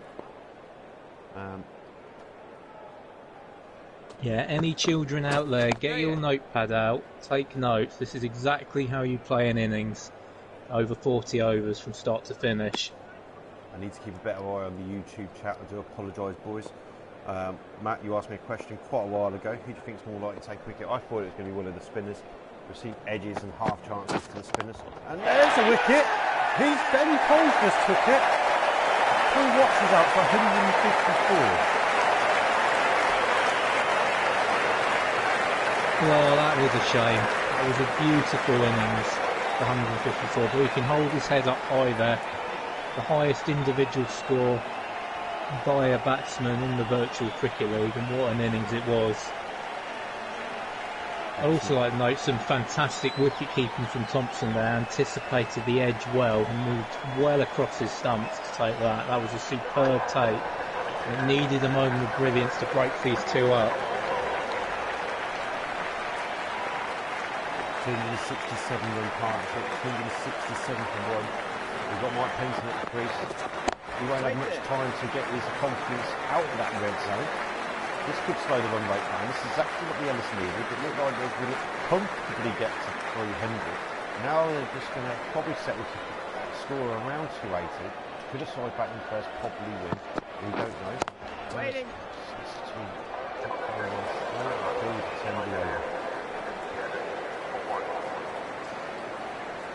Yeah, at this point, that's not the kind of shots you want to be playing. That's his 2 warm-up strokes now. Now he needs to crack on and have a look for the boundary. As I say, in an ideal world, you would have liked a pinch hitter to be in that number 3 position, but as you say, forced to go with the order they submitted. After a single there, Mike Penton's back on strike, yet to get off the mark. Harrison will look to try and take a wicket. There was a slip at a short point in place. And you can see the field's come up for the new batsman now, looking to put the pressure on. But well guided into square leg there, and they've taken the single. Sandy back on strike. Harrison back round the wicket to Sandy, the left-hander. We'll see what he does. Yeah. Just plays it into the covers for a single. What instructions would you have given the new batsman Beefy as he came in? Just to go out and pinch hit and attack? Yeah, with less than 3 overs to go, Siebel Whitball. But this is good bowling by Elson. Anything less than 10 and over at this point is probably good for the Yellows. If the Greens got to 300, I reckon psychologically that would have been a bit of blow to the Yellows. They can do it though. I'd say of the bowl. For a single. I have to say, of the bowlers, Abbott's been the most dangerous. Certainly deserved a few more wickets than he's had, and perhaps that's down to some of the fielders dropping and missing a few missed opportunities. His figures don't deserve to go for no wickets at all. And good effort from him. He does. That's 273 for 1. 5 for 39, 1 over to go. They'll probably be quite happy with 6 more singles because that will give the target score of 280. And actually, with the way they were going, probably under what they could have got. Yeah, I think they'll be a little bit disappointed not to reach the 300 mark. They were well on for it until the fall of that wicket. Mike finds the middle of the back, but straight to the guy at point. For a dot ball. And I think if you're the yellow teams, you'll be very happy to have limited them for 280 from the position they were in. Waiting. Another dot ball as well. Could be less than 280 at this rate. Mike will need to get that the bigger shot. Well, at this point, they just need to get Sandy down the other end, just take the single and give him the strike. And it's not settled at all. Wait. Again, can't get it off the square. The client point's too good, too quick. Cuts it off. 3 dot balls, 3 balls to go. They would need. If I was the Greens right now, I would like 6 runs. On this pitch, do you reckon this could be an underperformance, 270? Obviously, it'd be the highest individual total chase down if they managed it. 250 would have been under. 280 is a good score. 300 is impossible to chase. So it's going to be a good chase. And the Yellows have to back roll, not lose too many wickets. And there's another wicket taken. Sandy loses his wicket on Nelson. Nelson strikes again. Well, again, another superb bit of wicket keeping here. Thompson having a hell of a game. Terrific bit of wicket keeping. They got right across towards first slip to take that. Never seen athleticism like this. But as you say, Sandy falling on Nelson, another superb innings. Can be very proud of himself there. First century in the virtual cricket league. And we hope to see a lot more performances from this man for years to come. Alex Sterring's coming out for the last ball of the innings. Then he's going to stay round the wicket to the right hander. Alex on strike. And he completely misses it. It's a dot ball to finish. They end up the innings with 274 for 2. And the Yellows will need 275 to win. Yes, it's going to be a very hard score to chase. Chris, I'm just going to hold everything there. If you want to talk people through, I'll be back in less than 5 minutes. They can still hear your voice.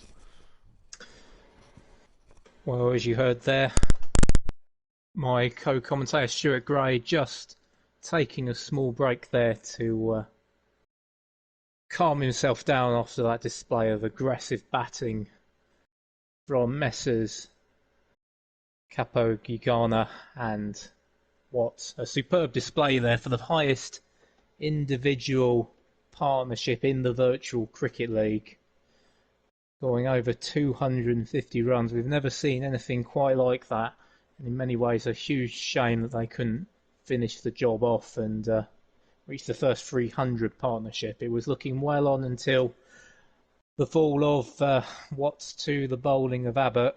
Sorry, you got the bowling of Ben Coles. A moment of brilliance there from the wicketkeeper Mike Thompson.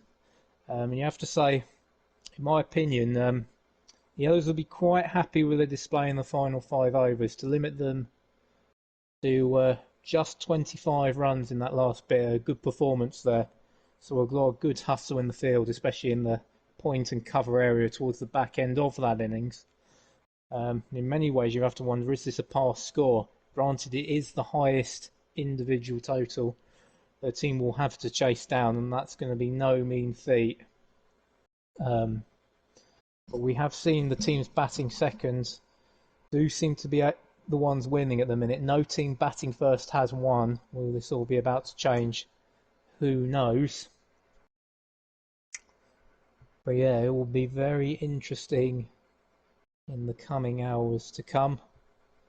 Not sure what Borski Brown will be saying to his players, but we'll probably just be saying, let's keep this nice and tight in the first few overs and force a few mistakes from the batsmen.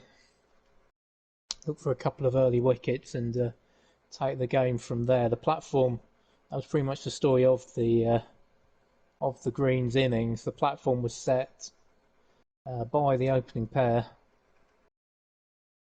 which allowed the game to push on from there. And as I say, consideration for the pitch as well. Be interesting to see what happens. We saw a lot of rough patches emerging in that pitch, which is perhaps why Abbott was the most dangerous of the bowlers there. He'll be disappointed to go for 69 runs for no wicket. My personal opinion, his performance deserves a couple, and we saw a couple of chances put down and missed by the Greens off his bowling. Bit of a shame, but he would have impressed there. And very tricky moment to come. As we say, on the air and with you till about 5:30 this evening. Looking forward to a fine display of cricket with the final set to occur on the Sunday. As we see the figures up there, as you see, Watts 154 off 119 balls, with Dandy Kapugikana a much more measured innings, going all corners of the pitch there. 111 off 114 balls, and I think we're ready for the start here as opening pair. Hobson leading the way towards the crease, the right-handed batsman. Averages 33 in the Virtual Cricket League. Will need to do a job for his team here. 100 partnership, probably the minimum requirement from this team at the start of the innings. To see Ash Pereira, the opening bowler of choice for the Yellows, to get us underway. Left armour wide of the wicket. And we see that pitch just outside of off, and a dot ball taken, as that's respectfully hit into the mid-wicket region.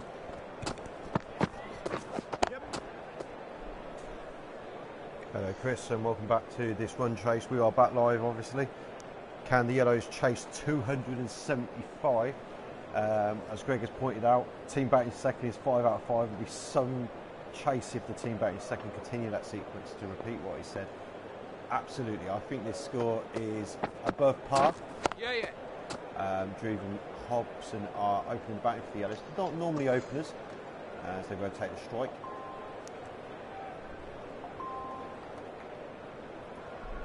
.273 off 237 balls is the required weight. Around about 7 and over. Indeed, and it's an interesting partnership to kick things off. Very similar vein to Sandy and Paul here. Patel and Hobson. Hobson more technically minded, and Patel as the destructive batsman of the two. We're looking for him to do a similar innings to Watts if they're to have any chance of chasing down this total. Bit of an overthrow, but well backed up at square leg. The Greens scored 274 for 2. 2 weeks to fall. Paul Watts on 154 off 119 balls. Yeah. And Sandy on Nelson, 111 off of 114 balls. They really did up the rate in the second half of the innings. They got to the 20 over mark, 112. Scored 164 runs off the last 20 overs. Shows that upping it a little bit, as the fellow opening bowler is Adrian Abbott.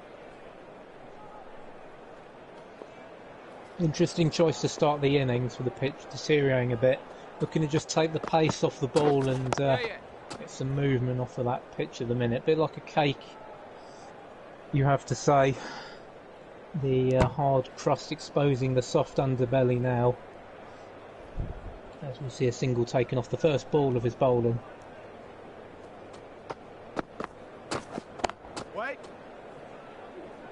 turned down a single there as they pushed it wider cover, but the guy cut it off. Hobson's predicting a big performance from his fellow opening batsman. Yeah, a bit of a fielding change as well to start things off. A man deep at point at mid-on and back with a square in the third man region. One slip in place to Abbott. Looking to get these two driving on the offside early. Look for that early edge and early wicket. See a little bit of a hook shot from Drew. It's going down to the fine leg boundary. They're going to get back for two. Hobson almost overtaking Drew there at one point. They've run a two.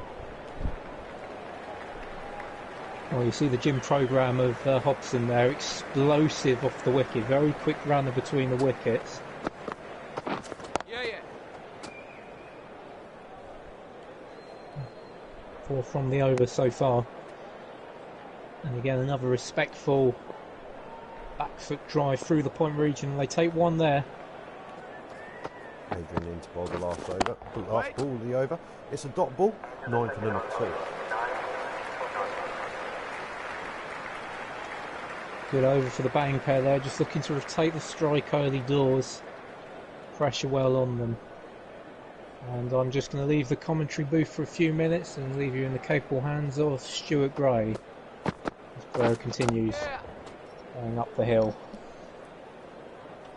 Thank you, Chris. As he just goes to literally relieve himself probably. Drew continues his excellent strike rate at the beginning of his innings. He's moved to orange in the confidence bar. Hobson now on strike, 3 from 7. He's in red. Short, and it's cut around the corner. Very safe shot to play for 1. These two are starting to rotate the strike well to try and get their confidence bars up into the green. You saw what happened with Paul and Sandy once they got their confidence up. Yep. Short. Drew puts it into the space in the mid-off area for yet another single. These two doing very well against these medium-pace bowlers. They are swinging it a little bit. They're hoping to keep it nice and steady, ready for the spin bowlers to come in later. Just a bowl. Yep. He's played into mid-wicket for a single from Hobson.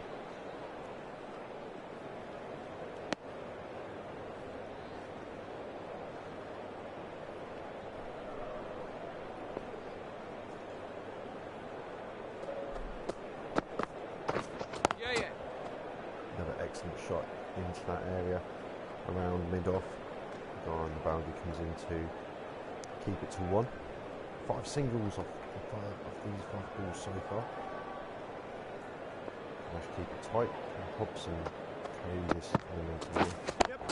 He does indeed. Pierces the fielder on the leg side and gets a quick single. 6 coming from it, 15 from none after 3. I'll try and give you some comparisons as we go through the innings. So after 5 overs, I'll try my best to give you a like for like, and then at 10 and 15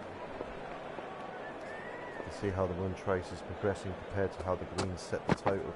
Adrian Abbott's continue. That's another single taken into mid-wicket. That's Hobson running through to take a score at 7 from 11 deliveries. Drew just better than 1 ball, 9 from 8. Normally slightly more aggressive batsman than his fellow opening batsman. Wait. So these two don't usually open the batting, but Ben's opted for these two. As we see a dot ball from Drew. First one I think he's faced.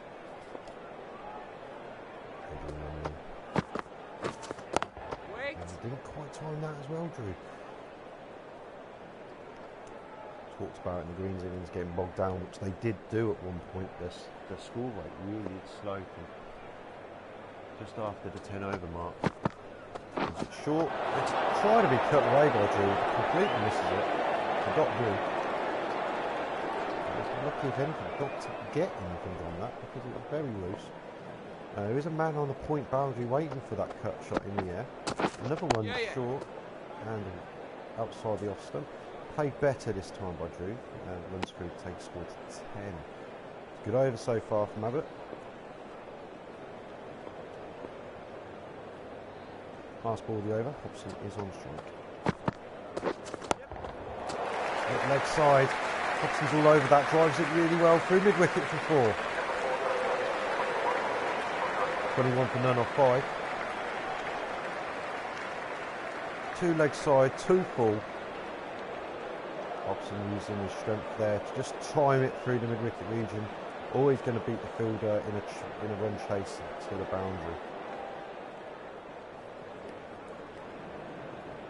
See, that white line was the 6th ball of the over. 2 full, 2 leg side. Ash Pereira is going to continue for his 3rd over and the 5th over of the innings. Yeah. Big shot this time, but didn't get all of it. Very safe in the end. There's a guy at short cover, plus there's an extra cover, and there's a guy on the cover boundary. So odd field set up there for Druve, but they're probably tempted him into that shot. Maybe he pulled out of it in time. They ran a single though. Hobson on strike. Waiting. Ball on the leg side. Bit of swing there. Gets away with everyone. Let's see a great ball. Perhaps because of the swing on that one.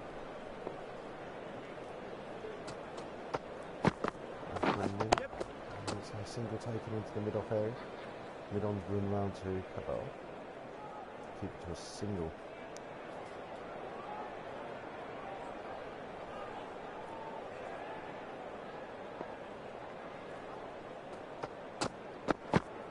Again, short, Wait.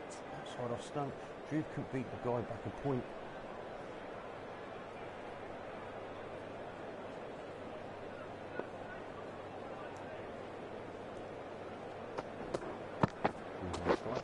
How's it? Very good ball. Swinging. And the umpire's given it. First wicket to fall. Druve Patel. ODW Ash Pereira.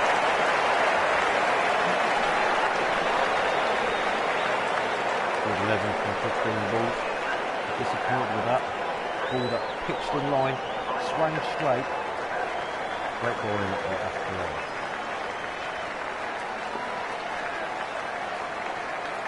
And new batsman Mike Gunnar. First ball, he takes a single, it hits into halfway, but they run through comfortably for a 1 in the end. And that's the end of the over. Right, bear with me just one moment, as I'm going to say it's 24 for 1 off 5. The Greens at the stage for 28 without this. Hello, who am I speaking to? Good afternoon, Beef Techers. It is the captain of the green team. Yeah. It's good that you've all mic'd up there. Yeah, it's took a bit of a while to get all mic'd up, and that obviously sitting there wanting to have a bat on that looks like a very good wicket, but obviously the opening batsmen both done the job for us, so obviously wasn't needed. Our spinners now coming to the attack for your team. You bring in Nalinda in. His first over of the game. 2 singles off the first 2 balls. Mike Gunnar-Skara's in. We know what happened with the Yellows in his first game. He got into the 90s, I believe, without loss and timely innings to perfection. Waiting. Do you expect him to do exactly the same for the Yellows? And what would you be trying to do to combat that? We've kind of taken a different approach this year.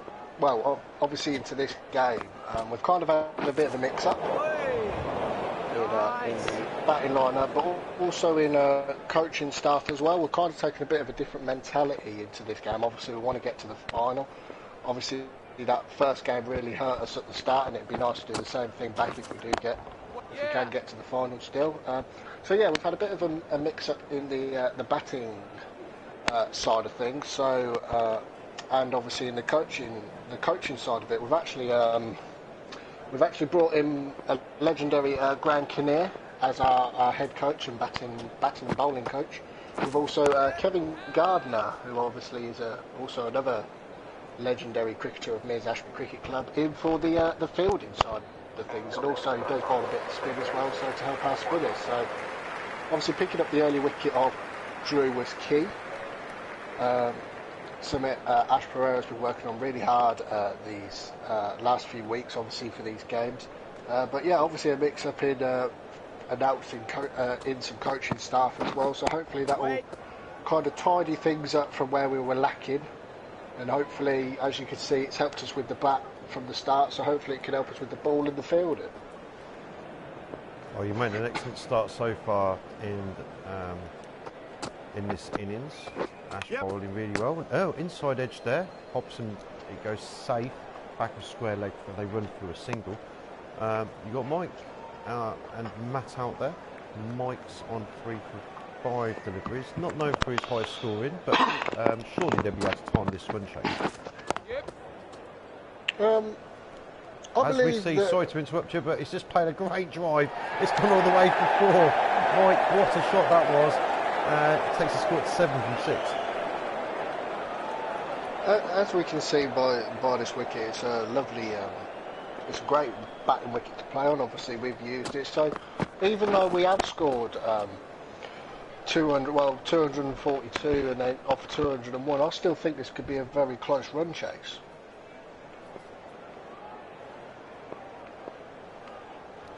Ashton's running in. Mike's now on strike short, wide of off stump.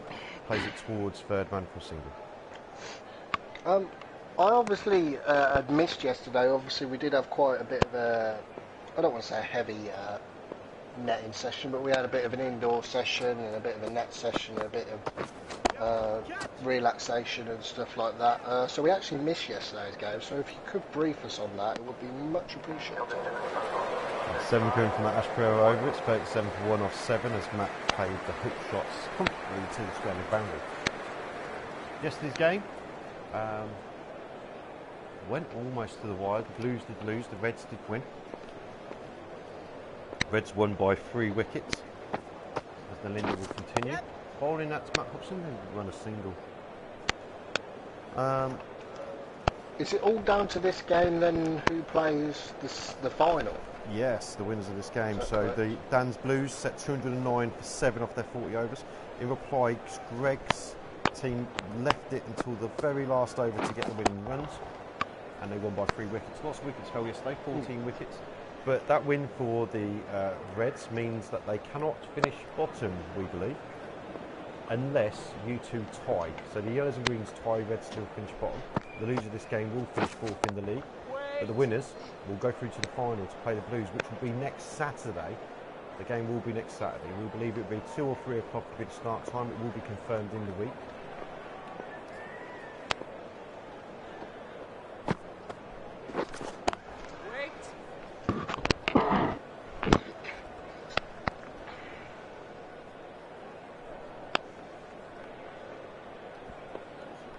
There's Goodall looking a little bit peed off because he didn't get to bat. But when you don't lose many wickets, I believe he was next in. He was at number 5 in your order, while he was down as number 6. Yeah. And a dot ball to finish the over. Great. Yeah, a little bit. Yeah. Is that the last ball? No, there's one more left to come. Mike's on 8 from 12. Hasn't scored any runs for a while now. He looked to try and push on at one point, and he flicks it round towards the fine leg boundary. They could run through A here. little bit breaky up in my mic. I don't know if it's me or you. Yeah, you're a little bit. Every now and again you go echoey. I think you're getting a little bit of feedback. Are you watching the game on a laptop? I am, but I've not got the volume on. Okay. It's not too bad at the moment. If anyone's got a problem with the volume or the quality of the sound, please let us know on the chat.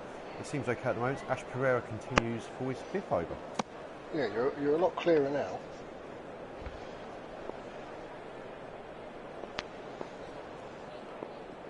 I will admit, the people that are watching, please drop in the comments on the WhatsApp group who is missing cricket, because I'll tell you something, I am absolutely cheesed off at the moment that we're not playing.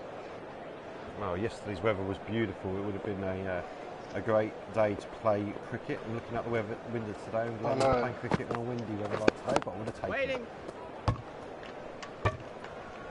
Hobson finds the stunts at the striker's end. Greg has put some on the WhatsApp group. Beef it. Can third versus 4th play for the plate? And there's a big shot now by Hobson over the top of Gurley. It's going to go for 4. Is that the plate and the wooden spoon? The plate is the team that wins, and the wooden spoon goes to the team that loses. We could do that. If there's enough interest in that game, we can definitely do a plate game. Yeah, why not? Let me know. Put in the chat if you want to see a plate game between third and fourth. It can easily be arranged. Yeah. What he's not specified is he means test match. Okay, he wants a test match. Yep. It's cut away. Well played by Mike G, finding the gap between the vacant slip cordon. Ended the over, 7 coming from it. 44 for 1 off of 9, and these two are doing okay.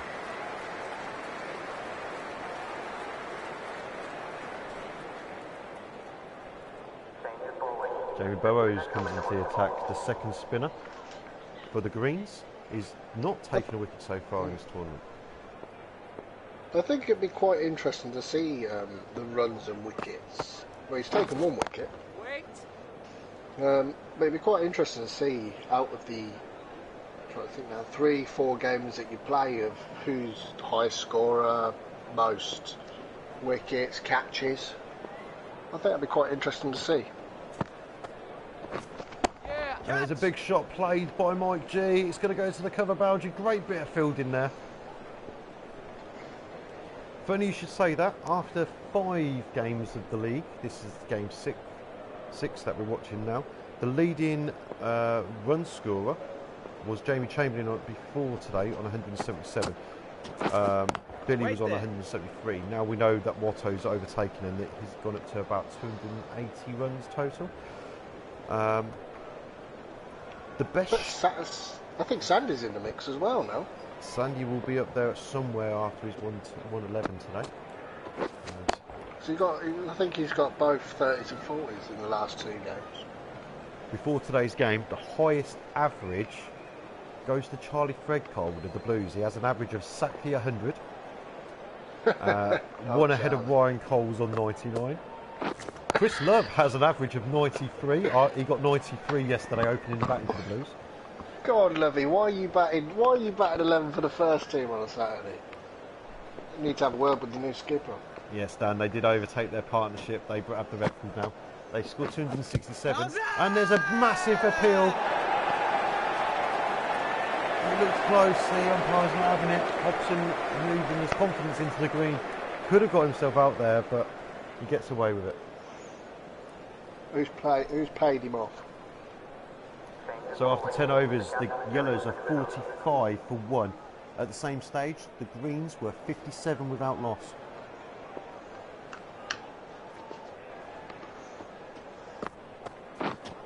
Yep. How did Mike pick that up? But he gets a single as Melinda, who's had a change of ends.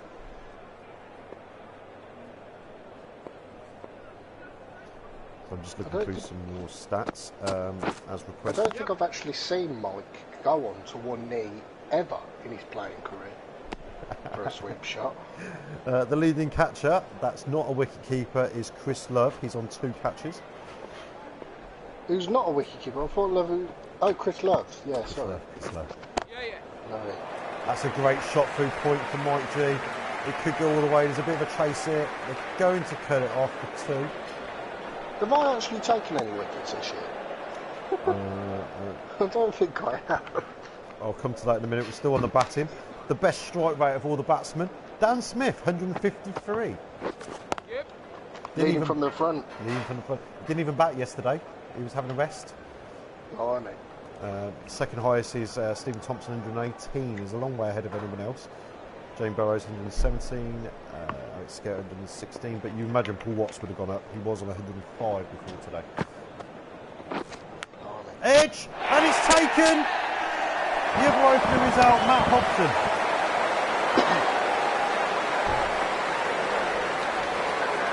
23 came from 30. Who caught it? Mike P.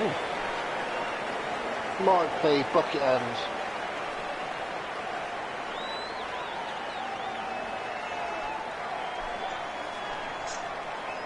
Takes it low down to his right. What a catch that was. Belinda. And again, spin through into things as loose. Coles is the number 4 batsman for the Yellows. High score 23, so I believe that's it. Scores 52.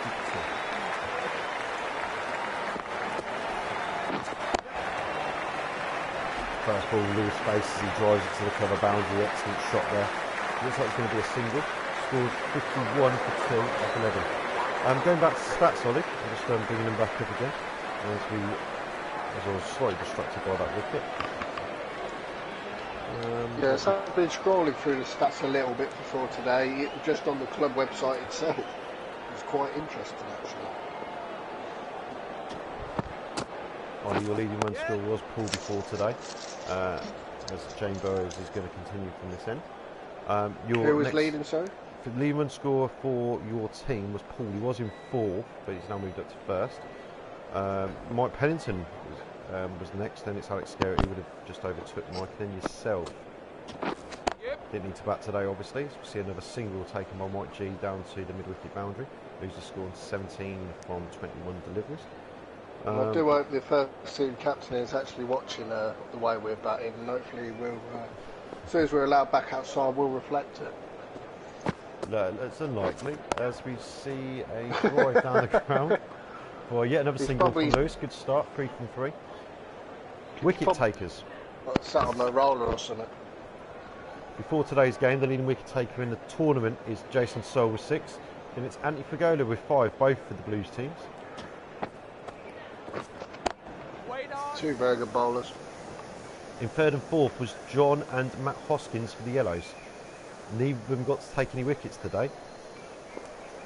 For yourself, Ollie, your leading wicket taker. Oh, the only person on the first page is Jamie Burrows with 1 wicket. So you haven't not been very good at taking wickets so far in this tournament.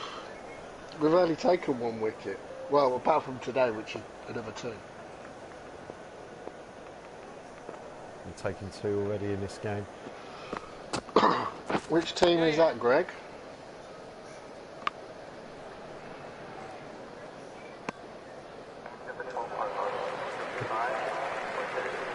And that brings up the end of the JB's over.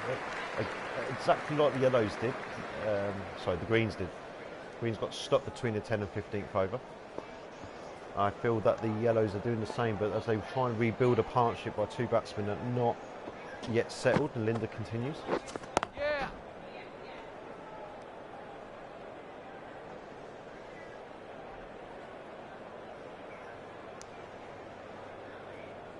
You got the phone on or something, Beefy?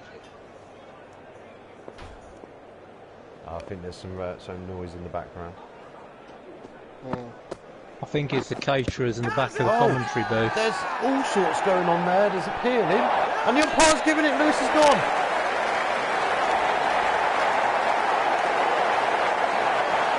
I'm not sure what happened there. Was it call? It was call. Mike P again at first net. Bowled by Melinda, who's taking the initiative.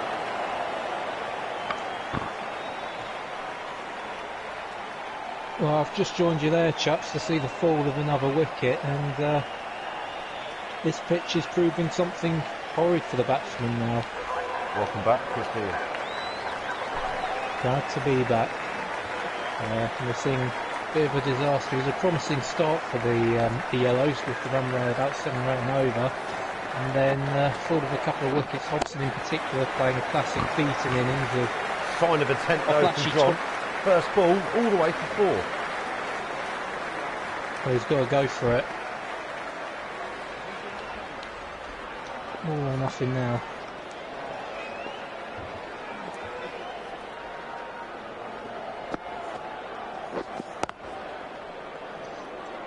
Ollie, what are the plans from here then? Obviously, keep the runs to a minimum, but the wickets are falling, so at the moment keep bowling the way we are and hopefully keep the runs to a minimum and take more wickets would be nice.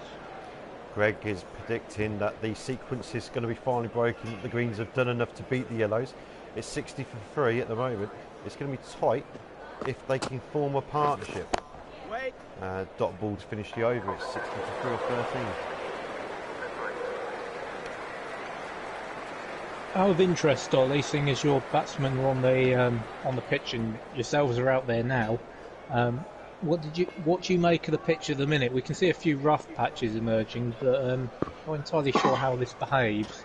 How have you guys found it so far?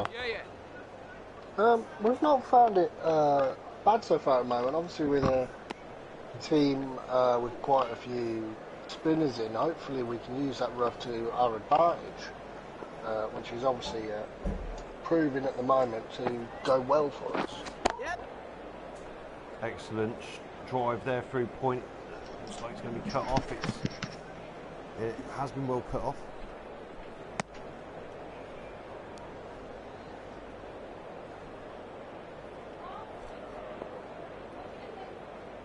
Game coming into bowl. Mike's confidence has gone into the green. Yeah. He'll know exactly what he needs to do as the experienced batsman. They've run a single, 3 from the over for the first 3 balls.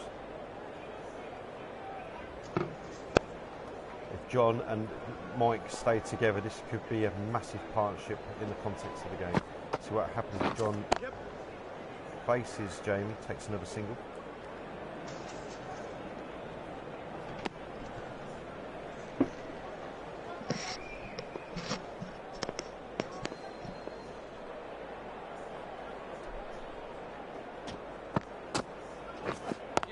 Wait on.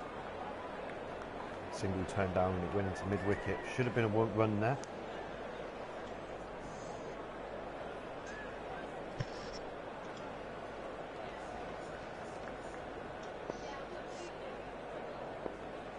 To finish the over, Jamie Burrows, wise at the crease. A switch hit from Mike G. It's a massive shot. There's a fielder there, but it's very safe at the end. This ball runs. I think I've ever seen Mike G play a switch hit shot. Maybe he should more often. Terrific shot. 68 for 3 or 14. Terrific shot there. The run rate just creeping up to 5 and over the other team now. They need to carry on in the same vein as the last couple of overs without losing the wicket.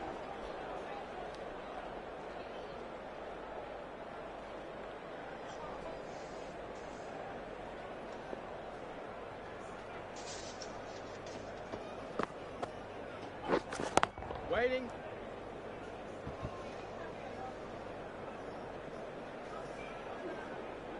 Required weight just short at 8 and over. We know that they can do 9 and over in the last 10 if they've got 2 settled batsmen, so they'll be okay at the moment. Well, the question is can they get to that latter stage without falling and losing many more wickets? Plenty of batting to come also with this team, as they've got Mike Thompson, Ben Cole, Sidney Fernandez, Tony Coles, all can hold bats, as well as their turn 11 bowlers in Hoskins and Abbott. Waiting.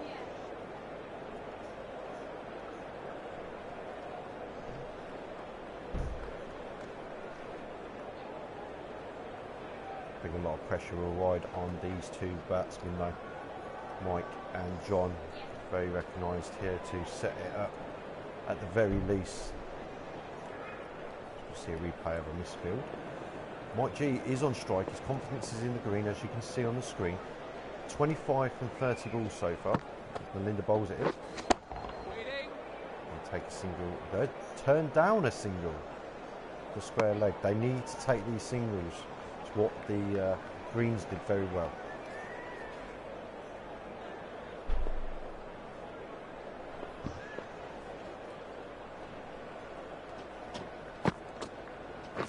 Yep. Wait. Another single turn down to the cover boundary. This is, they're going to have to step this up. Yeah, I'm wondering what they're thinking. Is this like a day out of the fair for them? Need to step this up. And allowing the run rate to creep up and up here. Wait. The dot ball to finish the over. Ends up being an excellent Melinda over, 69 for 3 off 15. And to compare, the Greens were 77 without loss.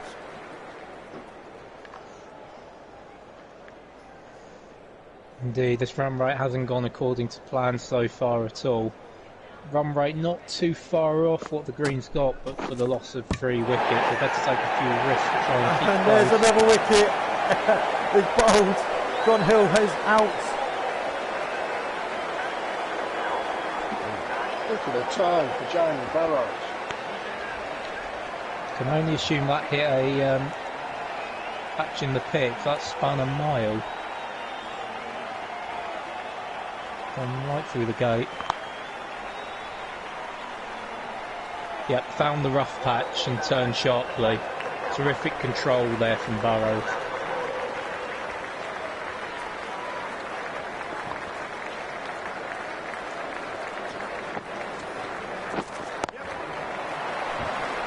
Excellent shot first up for Ben Cole, 4 off the first ball.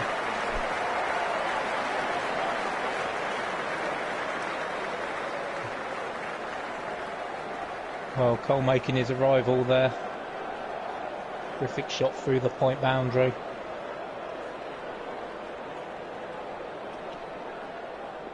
Yeah, we need a captain's innings here. You can see on his bar, his bar's a little bit low because of the overs he had to bowl, obviously in out in the field as well. Mike and Ben will need to put on a lot of runs here, stabilise the Yellows' chase. They've already lost more wickets than the Greens did. They're not timing this very well at all. Yeah, and the pressure is on Ben Cole here, a recognised pinch hitter in the Virtual Cricket League. This is the time where he needs to come good And to a the massive finish. shot from Mike G. 1 bounce and 4. Pinch hitter? What pinch hitter? Which one's the pinch hitter again? He's through the kitchen sink at that.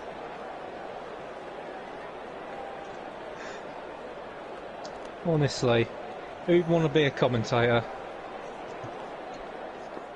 My word. That's why you're commentating and I'm still playing.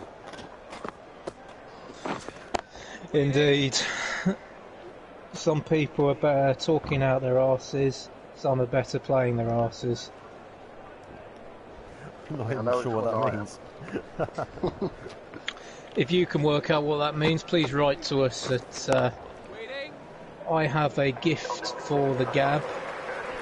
Toaster Northants NN12. Insert postcode here. 9 coming from that JB over. 9 very much needed runs for the Yellows, despite the loss of the wicket. 78 for 4 off 16 as Nalinda continues into his 6th over.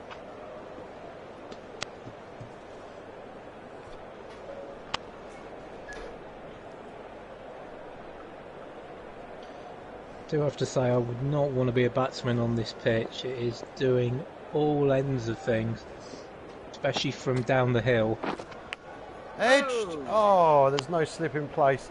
Probably would have been wide a slip anyway as Mike runs a single.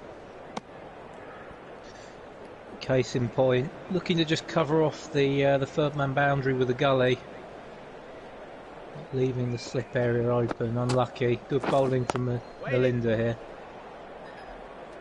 Let's say Nalinda has bowled really well. He's definitely the difference maker here. Jamie backing him up really, really well at the other end. Maybe the Yellows just need to see Nalinda out.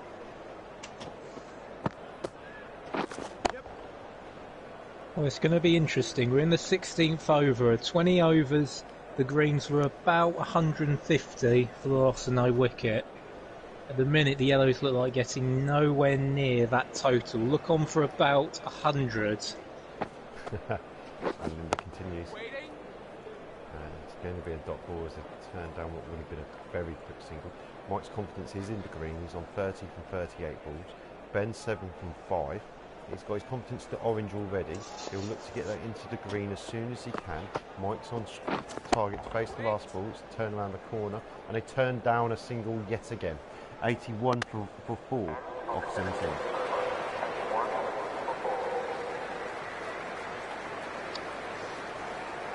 Ollie, are you still with us? Yes. Hello. I'm still with you. Tell us your thinking on the.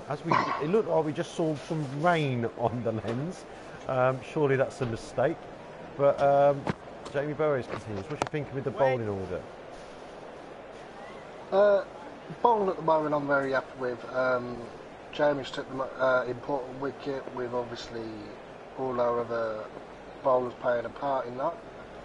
We've also obviously got myself to come on and bowl. We've also got Alex Stewart to come on and bowl. So we've got plenty of options in the bowling attack when needed. As Jamie showed with that last the wicket, it's turning quite a lot now for us. So hopefully our spinners will play the game and play their game, do exactly what they can do, and we'll find the edges, we'll find the LBWs, we'll find the stumps and the catches. They saw an edge off the first ball of this over, but Ben finally gets down the other end as Mike G's now on strike. Yeah, yeah. He plays a lovely cover drive for a single. They don't turn it down now. He's moved on to 31 from 40 deliveries. These Well, two. if you bring Alex, Rate is high at the moment. We'll need to get these two batsmen in and settled. There's a full ball. Mike hits over the top. One bounce, two bounce, four. And it's a no ball.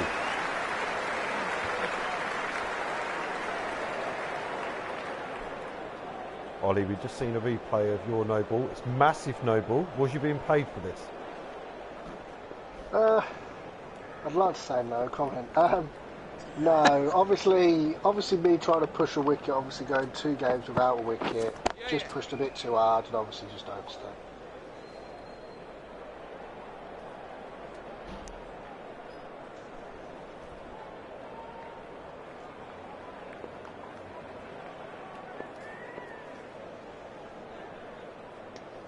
The free hit, only Kiwi hit for one. Wait there.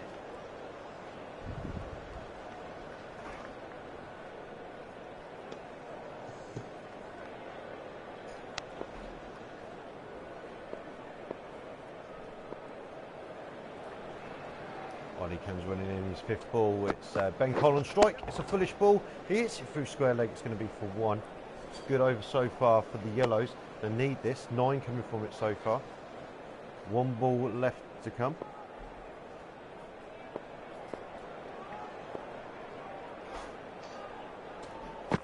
Mike G. Short. Try to sweep on. I think coming from this time to 9 coming from it. 92 for 4. Yeah, he got a bit caught up there, Gunnar Sakara with the short ball. Looked to just swap that straight back down the ground like a tennis racket, but having no luck for the minute. Getting into the 19th over, looking set to be on for 100 at the halfway stage. They'll take that from the position they're in, but very much on the back foot. Adrian Abbott, the new batsman, the first ball gets hit down to 3rd man for 1 by Ben Cole. It rotates to strike. And now Mike G's on strike. He's into the green regarding his confidence, 37 from 44. What can he do?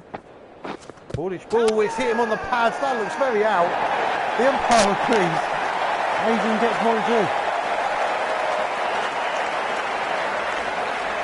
Well, we know one thing about Gunnar Sakara LBW, it's never an LBW.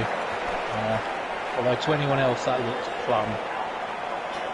It looks very out from up here, Chris.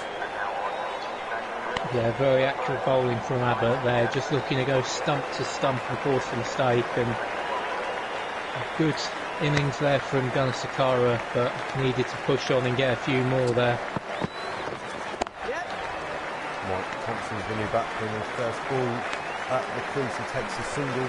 That partnership between Mike G and Ben was worth 24 runs. They moved the score up to 93 to 5. This is the 20th over. They're a little bit behind the chase at the moment. Ben Cole now on strike, and he plays and misses 1 to 8. He's bowling fantastically. There's a bit of a late call there. I didn't hear anything. Umpire does agree as well with this one. Adrian's come back into attack. Bowled well for his first couple of overs, opening the bowling, and this is excellent return. I'm just watching overhead, Beefy, and it looks like we're getting a lot more cloud cover coming in from the east. Potentially something the bowlers, especially Abbott and the like, the seamers, can take advantage of, get a lot of movement off the seam. Looks like there's going to be no respite for the batsmen regardless of what type of bowler they bring on. Right, it's now 95 for 5 off 20 overs. The Greens were 112 without loss. Can't really compare it at this stage. It's such a... The wickets, there's no wickets in hand. These two, Ben and Mike, will need to form something here, but Ollie continues. Hopefully I can tidy me over up.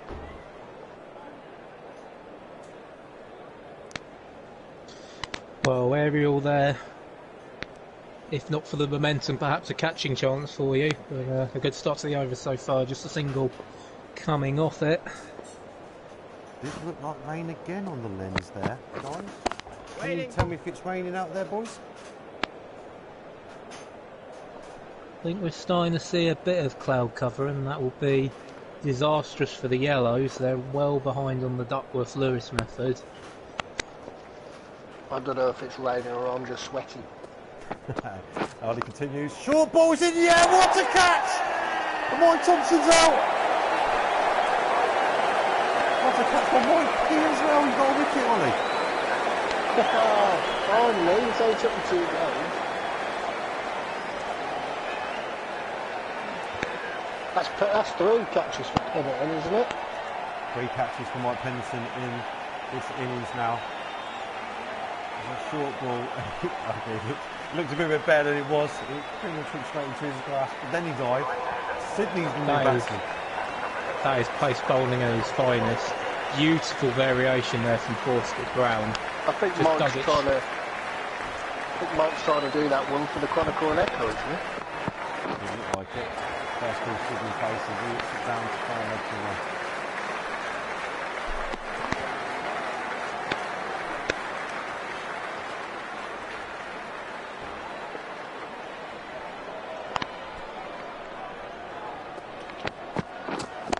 Waiting.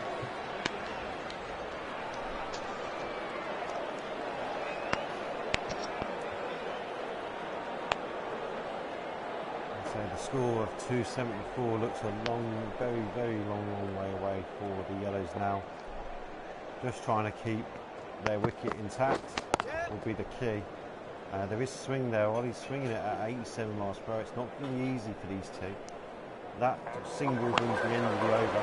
It's 98-6 of 21. Boyd, can you take it over for a couple of minutes? No, as I was saying, the overcast conditions just create no respite for the 2 batsmen. There's rough patches in the pitch, the ball's moving sideways. It's very tricky going out there now, and I'm not sure who won the toss, but it's been a fantastic turn of luck for you, Ollie, to have your team batting first on this pitch. When you agree? No luck. Oh, I wouldn't say there's luck in it. But you have to agree this pitch has helped, especially as you try to defend the vast total you brought up underway. Yeah, of course. Obviously, every teams do have their good days and their bad days. Obviously, we started off with one and then had a very close game with Greg, and obviously we've kind of had a bit of a mix-up in not really leadership, but coaching staff and stuff like that, and the way we go about the game, and now obviously it's paying dividends for us. Saw 2 off the last ball there, and they'll take a dot ball there through cover. No run. A very good over from Abbott, wouldn't you agree, Ollie?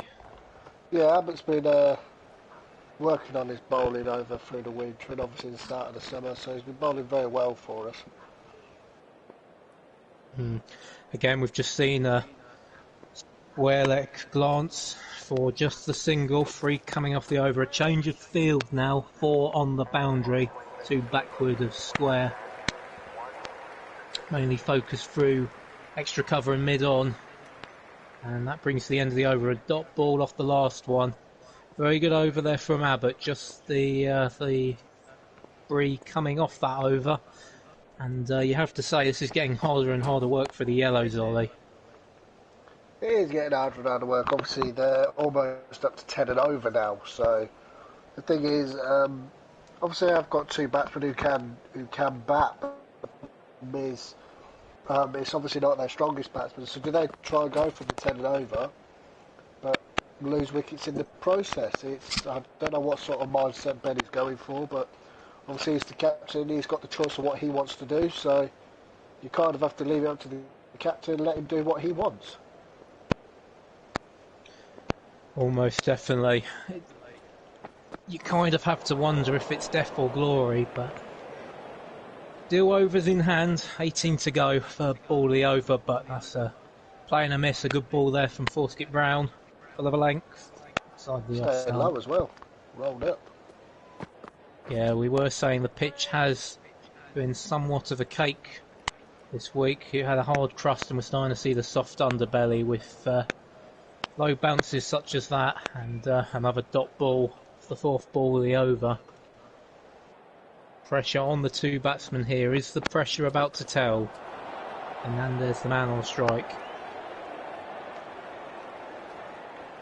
Comes in short of a length and playing a miss. We've just seen there from Fernandez. No run. Just the one coming off this over. Been a terrific spell of bowling so far from Forskip Brown.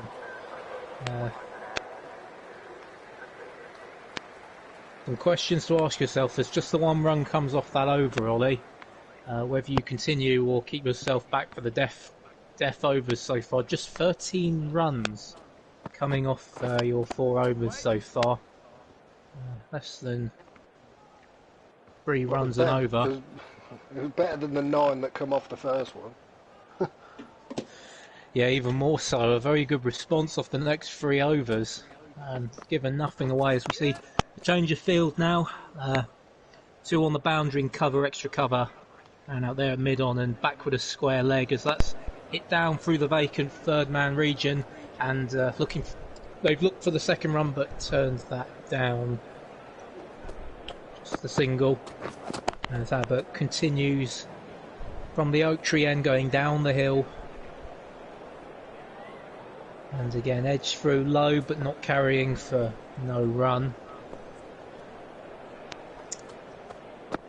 And upped his pace a little bit here, Abbott. That one was 74 miles an hour.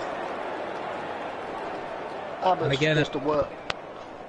Sorry, Abbott's just a workhorse for us. Is what he does for the club inside and out of it, but he's just willingness to just keep going even when he's tired, and just gives his absolute everything, of which he's doing today. Yeah, and we're seeing some good variation of pace there. Just 66 there, but as you say, he's just putting in a shifty, keeping it on a spot, and the batsmen don't know what to do here. A couple of player misses this over. I'll just say that as he boots a short one. He hasn't played well on the hook as I'm back. 105 for 6 of 24.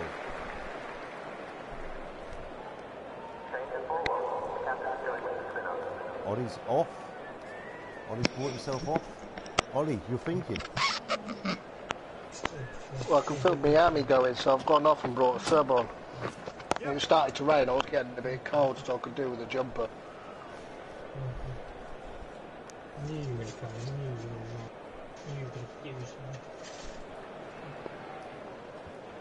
Single came from the first ball. Sydney, slow start so far, 2 from 9. Get the sweep out, didn't quite get hold of it, no run taken.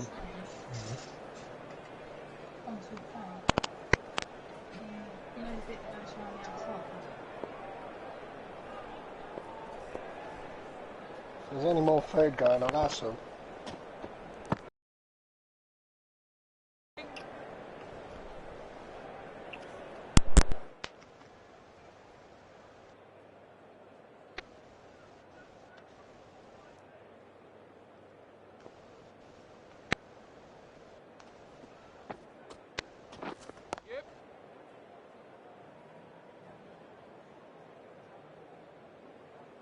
Don't know if I've lost connection with everyone or...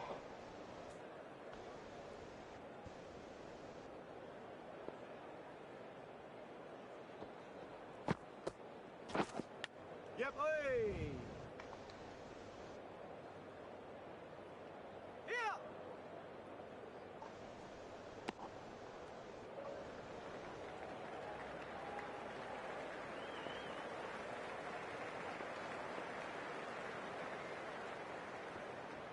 If I can get anyone to talk at the moment, I seem to have lost Beefy and the other commentator, Beaton. Would be helpful if I can get you two to talk. I'm not sure if I'm on my own or not. Hi Oliver. 6 runs coming from that 25th over of the game brings up Nelson. Someone stand on one leg please, as we're 111 for 6 of 25. To give you an idea, Greens won 151 without loss. Not only are they 40 runs behind on the like for like, they're 6 wickets down. The Yellows are in big trouble here as we see a single from Sydney. Ben Cole's confidence is into the green, 25 from 33 balls. He's played well without actually troubling the scorers too much. Sydney needs to get his eye in quickly. Aid continues his bowl. Well, he's edged it, inside edged it. Down to fine leg. It's going to be a chase on here. The ball has slowed down. They've run 3 so far. Can they run 4? They're running 4. They've run 4 runs, Sydney and Ben. Ben, get him a drink out there. He'll need it. I want how he's got that much power in on an inside edge. Wait. Valuable runs though for the Yellows. They need every run they can get their hands on now. Dot ball, good follow up by Aid. He's bowled really well today. 5.3 overs has gone for only 25 runs, including a wicket. As the next ball's cut away to the boundary, it's going to be cut off for a single. You've bowled really well today, Oliver. You and all your team. Everyone contributing. Aid's taking a wicket. You've taken a wicket. JB taking a wicket. Melinda taking 2 wickets. Ashley taking a wicket. Nothing happens there. It's a top ball. Sydney needs to trouble the scorers here. These 2, Antonio, seem to be the last 3 recognised batsmen in the other team, and they've got a long way to go. Yeah.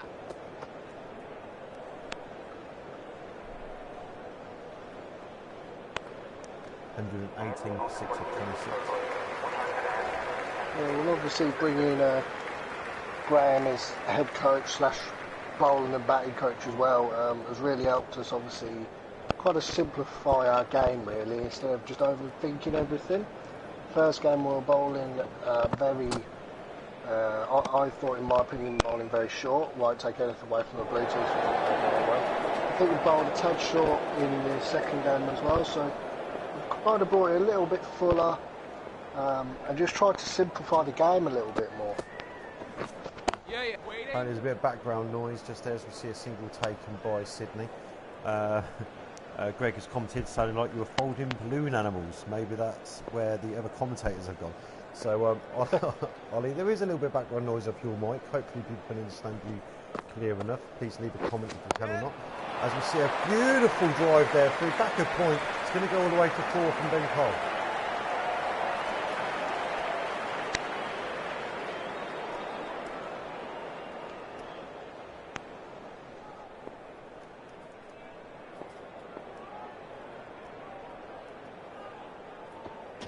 Still on strike for what would be the third ball. Show of arms from Ben. Bowling. It's a dot ball. It wasn't wide. 6 runs coming from the first 3 legal deliveries and a wide. Jamie to continue. That's Ben. Ben drives it into the covers. They turned down a single. Again, that's happened a few times in this yellow innings. It must be the 4th or 5th time. Everyone will be vital if they're going to get anywhere near the score set. They need to chase 275, I need 274, because obviously a tie will be enough for them. Another show of hands. There's Jamie is spinning the ball. Sound surprised. I'm surprised by everything here. Leaving balls by Ben, spinning the ball by Jamie. The last ball will be over. What's Ben going to do? Yep, wait. And drives it, and he turns down yet another single. That would have been a comfortable single to run through. 6 runs coming from it, 124 for 6 of 27.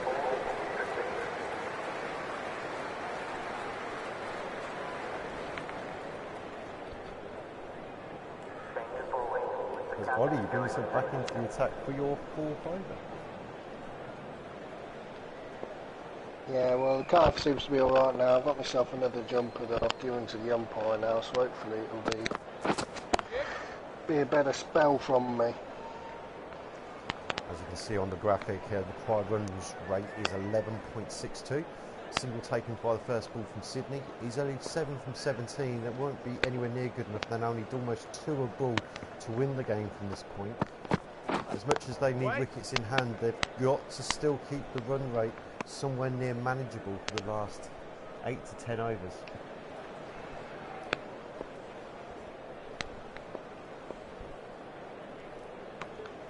So if you can hear us on the chat, give us a wave.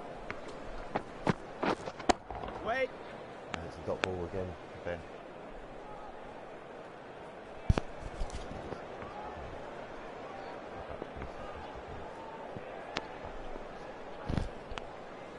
Ollie continuing around the wicket to Ben, trying to keep him nice and tight. Interesting field. Foolish Waiting. ball. Hit straight to mid-off. That's 4 dots in a row. Doesn't want this. He'll pop drive, 3 dots in a row. And we're right now at 2 balls. 2 runs a ball, sorry. Yep. As they take a single. Wider mid-off, cuts it off. 149 from 73, just over 2 a ball now. It's looking out of reach for yellows. See what they can do. Sydney's on strike. He needs to start scoring some runs, and it's a dot ball to finish the over. Excellent Ollie over. 2 coming from net, 126 for 6 at 28. We don't want this turning into a dab squid here. A bit like the I know Greens were involved in one earlier in the league.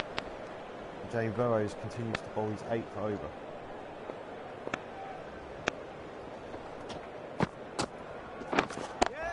Ben on strike, takes a single down the ground.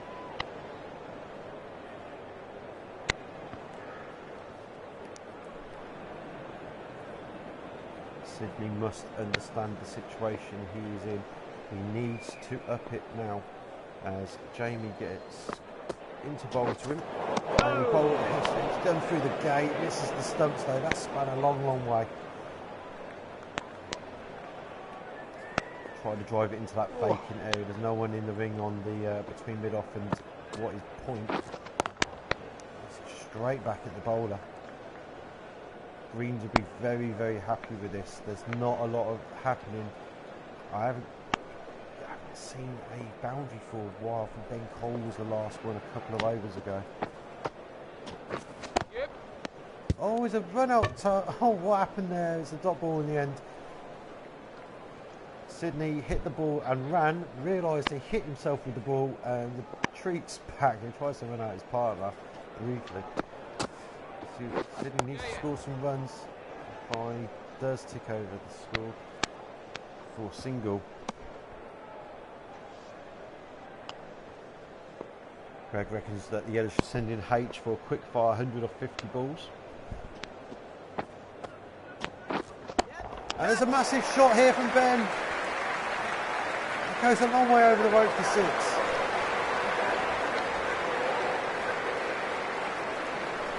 Last ball of Jamie Burrows as well. He's bowled really well today. But that one Ben saw earlier, it was just a bit too short. It was the wrong end, well I say the wrong end, it was the leg spin. Didn't turn that much and Ben was all over it, went a long way for 6. 8 coming from the over, still nowhere near what they need, but a sign of intent perhaps. There's 11 overs to go. Not sure where Chris Beaton has gone at the moment. He's left the commentary team. I know Ollie's still here because I can hear his feedback as he continues to bowl. Single taken off the first ball into the vacant mid-off area. Mid-on runs round to cut it off. Keeps it to a single. Oh, there's a run! Oh, what? I think there could have been a run out. Ollie misses the stumps completely. He's bowling down the wicket to Ben. He's on 42 from 47. Batted really well considering the circumstances. Take a single wide of the mid-wicket.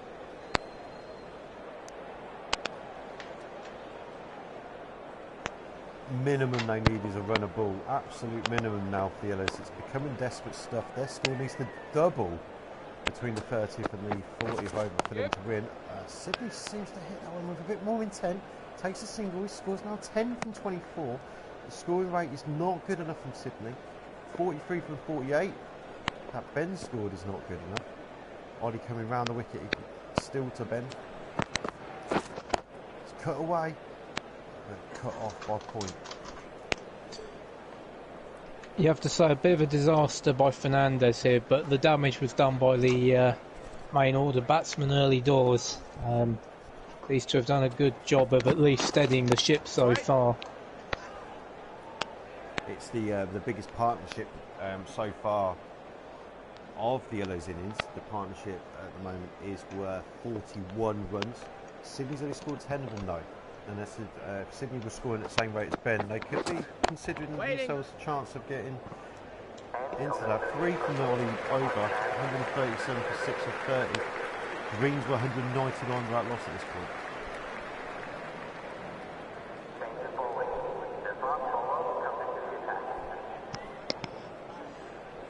Adrian is the new bowler. Here comes to bowl his 7th over. He'll be 6 so far, 1 for 27. Sydney on strike. He's on strike now. Short. It's cut between slip and gully. That was a dangerous shot. They're going to run 2, but only just. 13.8. That was a risky little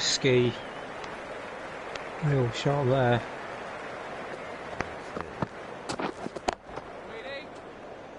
Turn down a single into mid-wicket. Could have run the single there comfortably. They can't turn down many runs now, the Yellows. They now need to know what they need. They surely should be up in this. 136 needed off 58 balls. It looks a long way back for the Yellows here. The thing I've noticed throughout this innings is they seem very individualist compared to that of the Greens, as we see a wide ball called there. The Greens very happy to run in between the wickets, rotating the strike. That's not been the case with the Yellows. Greens could turn down 1 or 2 very early on, but once they got together and they both got the confidence up, they were running really well. And they were picking up singles where they needed to. Sydney's only on 12 from 27. I know he's batting at number 8 today, but he's a better batsman than number 8, but he's acting like one so far. Indeed, and finally we see a single from Fernandez into the extra cover. Show of arms off the last ball, penultimate ball from Ben. I think he thought it was going to go wide to take the extra delivery, but it doesn't. The umpire says it's inside the tram lines. It did look like it. That one is wide. 2 wides in this over. Adrian's gone really well today, but it's stalling his figures just a little bit. 5 so far coming from his 5 leading deliveries, plus the 2 wides. It was shame, but but it's cut. What a shot! I don't know how he's got it there. 1 for 3rd man boundary to ball. Yeah, a little bit wide again there from Abbott. Bit of movement off the seam, but too wide to Ben Cole cuts it away for 4. You have to wonder whether this is going to be the last over of Abbott's spell. He's starting to look a little tired here. Put in a good shift so far, but perhaps needs to come back, have a breather for later on. I'm just going to try to reply to Greg's message shortly. Ollie's going to continue bowling. Fernandez is on strike. This is Ollie's 6th over, sorry. I gave up to a point. I think I tried to spend too much time on 1 or 2 avatars, and then I did a bit more work. But what I tried to do is, if I thought there was a tall person, I made their height a little bit taller or shorter. But then if they had no hair, then I made them bald. It was quite easy, quick to do that. So I did make A's hair look quite similar to what he actually has it at the moment. Short, it's just cut to gully. Just also in response to Greg, if you have any party animals that you want to request, please let me know, and I'll try and do one throughout the course of this commentary. Is that the balloons are we on about? Yeah, a little bit of a pastime of mine. Still no runs coming from this Ollie over. Ollie's bowled really well today. 4 dot balls. Ollie, are you still there? I'm still here. What are your thoughts on how well you're bowling? 1 for 18 or 5.4? Obviously I'd like to have a few more wickets, but it just sums up in real life really. I don't score runs, but I can't take any wickets. Hit the stumps, Ollie, that's what I say anyway. Yeah, the problem is they hit the ball. We've noticed you've gone a little bit wider of the crease the last few balls, Ollie. Any reason behind that? Well, obviously I've got 2 men out in the deep on the offside anyway, but also just to kind of get to try and free their arms and kind of attack the ball a little more, because obviously they need the runs to obviously get their run rate up. So obviously tempting them into play some shots hopefully might get us an edge or even a miss. Well, obviously just missing the ball completely. For some reason the umpire did not give that last ball as a wide. Adrian's, like I said, he bowled well his first 6 overs and he's bowled a few wides now. And there's a massive shot from Sydney. He's going over mid-wicket, cow corner area, it's gone all the way for 6, that's massive.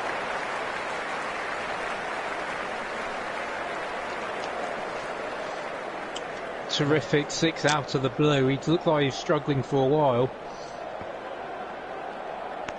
Is that going to be the turning point of his innings? Came out of nowhere. Good ball hitting the top of off stump, I think. His confidence has now gone into the green. 20 from 36 is still not good enough. He'll need a few more of them. And then he's back into his shell again. If Sydney hit a few sixes in this over, we could be talking about a possible comeback from nowhere. It does look like the game is turning into a bit of a foregone conclusion at this point. He looks a bit reluctant to play any shots square of the wicket. A lot of these are going in the V. That one looked more of a 6 opportunity than the previous one. Looked wide and in the slot and there for the taking. Ben Cole now on strike. He's on 47. Can he get to half century? It'll be a DAP consolation prize for Ben if he does make it. He has produced a really good innings. He's timing it quite well. He just needs a few. He needs to. If he had the majority of the strike from here on, they've got a very small chance of still winning. But as a full ball was very fielded there to finish the over. Well, he's very full. Should have taken full advantage of that one. And as you say, that the run rate now very just shy of 3 a ball. You have to be wondering how on earth the Yellows can come back from this, as we see a change of bowling and Skerritt coming into the attack with the right arm wrist spin. And the first ball that he bowls, Sydney hits out again. 2 bounce 4.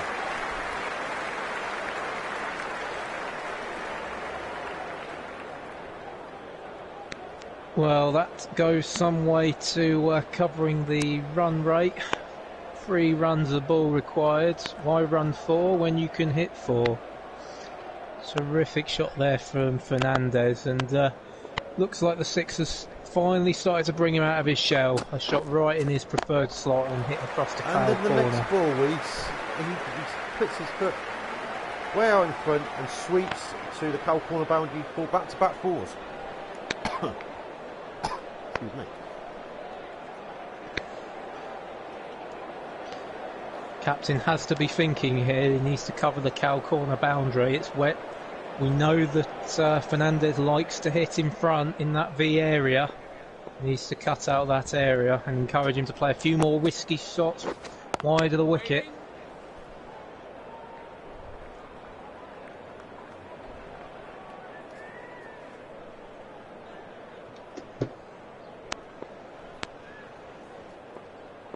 These two have been batting together for quite a while. Which Sydney is a big shot over the infield. That could be away 4.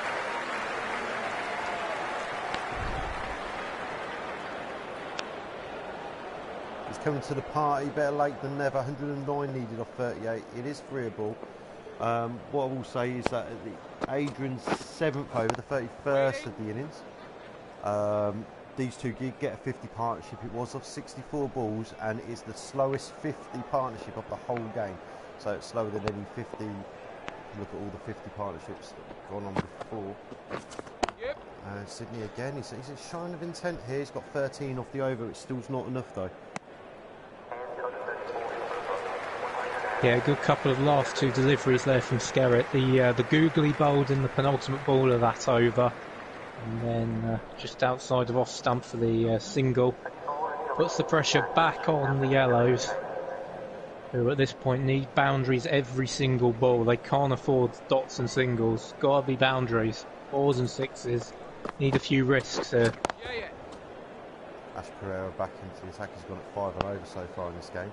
Single off the first ball for Sydney. Both Ben and Sydney's confidence is green.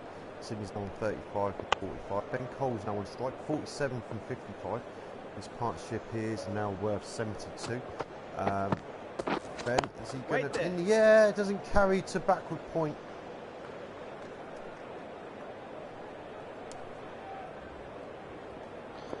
Looked a nervy little poke of the bat there. Needs to back himself in these last 6 overs. There's an edge! And he's out, Ben. Fantastic knock. 47 from 57 balls. He'll be disappointed to miss out on his half century there. but what brings to an end a good stand between him and Fernandez. As you heard, just over a 50 partnership, and you have to wonder whether that's the final nail in the coffin now. We saw them start to get moving with the run rate, a few fours in the previous over, but now well into the tail as Tony Cole's come out. He is a recognised batsman. We're very deep here, not a high average in this league. First ball tries to cut away, but the guy at slip takes a great dive in 100 stops. That's going to toll against Tony. Like Chris has just said, he is the last recognised batsman of the Yellows teams to take a single down to Wise long off. It looks very sorry from here. They're going to need 100 runs from 5 overs. It's not doable in my opinion. Another single taken by Sydney. 176 or 35. The Greens are 146 without loss at this point. 76 run difference. I don't think that's going to be made up with a new batsman at the crease. So Sydney is striking out. No, and the disappointing thing for me is a lot of batsmen in the Yellows playing for their average. They knew they were in a sorry situation from the early doors. It needed the team to just play without fear and just go for it. At this point, I don't know why they're trying to flick and nudge for singles. Just have a go. That's the worst thing that they can do. The worst thing they can do is lose their wickets in quick succession. But at the very least, at least they won't look back and think what might have been. Well, what happened there? We've no idea. Tony seemed to play around one that did spin, missed everything. I think you're spot on though. The run rate is way over 20. It was 21 at the beginning of the over. It's not doable. There's a short mid-wicket in place for Tony as the new batsman. 2 people out on the leg side boundary. It's an overthrow. It hits the foot of the guy not paying attention at mid-off even. Well, put it this way, Beefy, if they manage to knock this total off, I will run round the Mears Ashby pitch in my boxers. I do not think this is possible. I hope not. I'm sure there'll be a few out there that will want to see this. I bet there's a lot more. I'd like him to give it a go at least. It's 4.2 overs left to bowl. Alex carries on, and Tony can't beat the infield. He hasn't got time to settle himself. He's got to play big, nice and early, and they're just not going to do it. They now need over 4 a ball. Can we now say the Greens have won?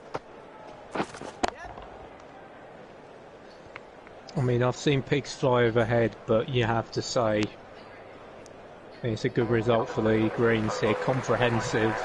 We've beaten the Yellows.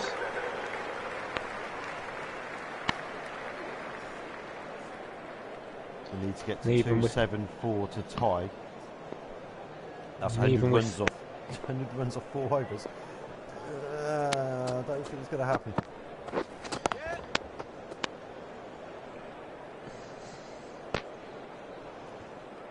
I mean, we should certainly bear in mind the condition of the pitch, and the conditions have changed over time. Batting first definitely was would have been the preferred time to bat. For both teams, looking back in hindsight, it's been certainly a lot trickier for the Yellows than perhaps for the Greens. What were more the rough patches. What were the Yellows thinking? Winning the toss and bowling? Yeah.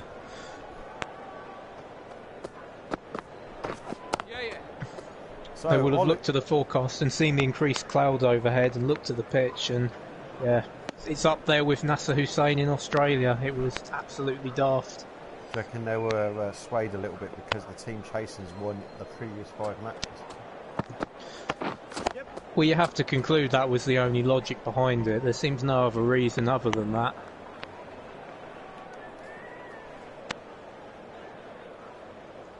I mean, Ollie, what were your thoughts when you found out that you were going to have a bat first on this?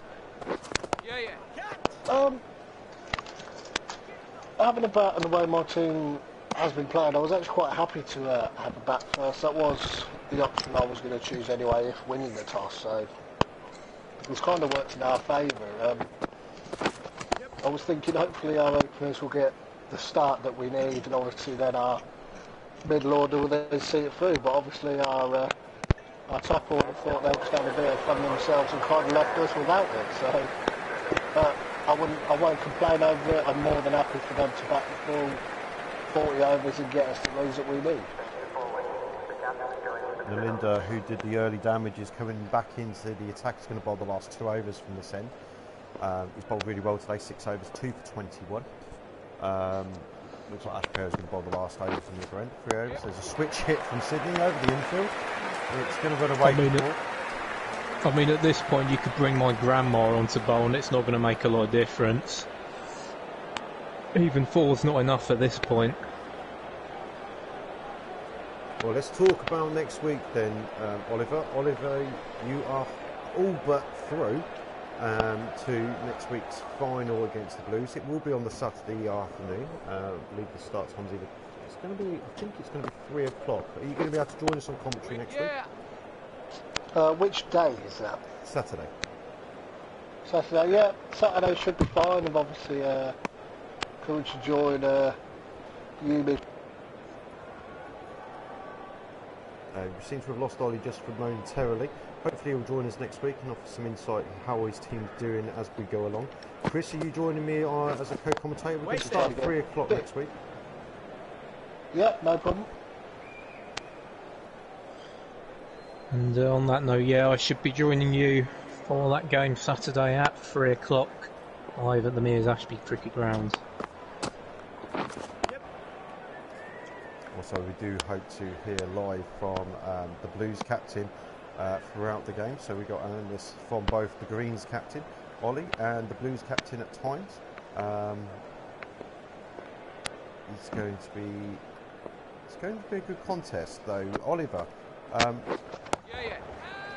sure you're going to enjoy being reminded, but in the first, was it the second game of the tournament, you lost by 10 wickets to the Blues. How are you going to change that next week? Well, obviously, yeah, I will be reminded. Obviously, JC and Ryan Cole's played a very good innings with the bat. Obviously, with Jason and Fraggle taking the most wickets. Obviously, you reading the stats out before, they're both the leading wicket takers. So that's what we need to analyse. Obviously, watching their game and how they bowled. Obviously, remembering how they bowled against us.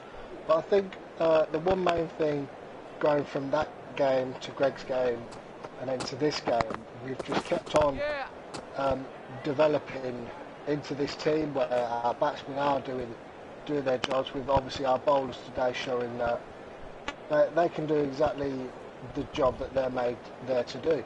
So hopefully, I would love it to be a close game. I don't want it to be obviously a repeat of the first game.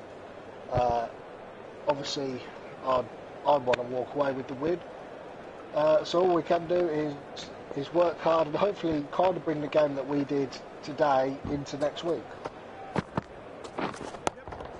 Massive shot there from Tony, hits it all the way for 6. Normally I get excited about 6s, but when you need 42 runs and over, it's not really going to make any difference to the context of the game. Perhaps Tony's looking for quick fire kicking. As you say, terrific shot, but I think we're more going to get excited about no balls than 6s at this point. The game is gone, you have to say, for the Yellows here. Just left themselves with too much to do after a fall of wickets early doors. And just another clash of the bat there, out to mid-off for just a single. Let's see if Sydney can get his 50. Start consolation. He takes a single into wider cover.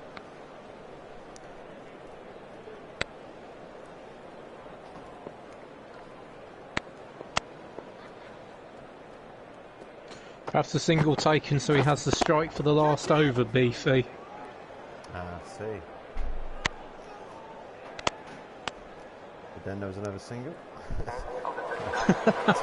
10 comes from the over. 199 for 6.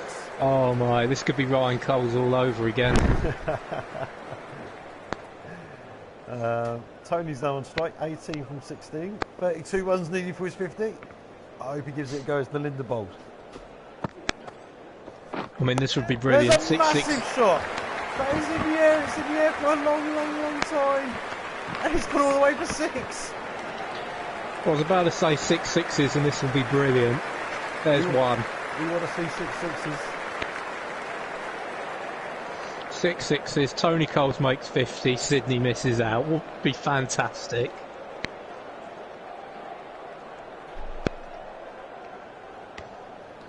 He's come out with a bit of intent here, Tony, showing the captain Ben that he should have been higher in the order. 24 from 17. Yep. And the next ball, we decided to let Sydney have a go at trying to get his 50 by running a single. Oh. Disappointing. We wanted to see 6 sixes, but let's see if Sydney Fernandez can get to his 50 here. On 48, Linda to bowl. Yep. He hit it in the air. It looks like there's going to be a single. Tony back on strike.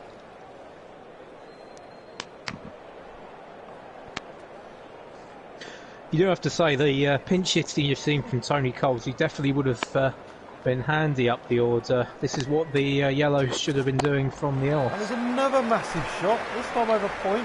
There is a fielder out there, but it's going to go away for 4. Case in point, Mr. Gray. Too little, too late, unfortunately for the Yellows, as they have no chance of now winning this game. Just going through the emotions here. I'm trying to see if there's been a big over from the Yellows at all, a double-digit over. Is this the first one? There was an over 13 runs came off the 34th over when Ben and Sydney were batting together. That's when Sydney went mental. Got 3 fours and a single in an over.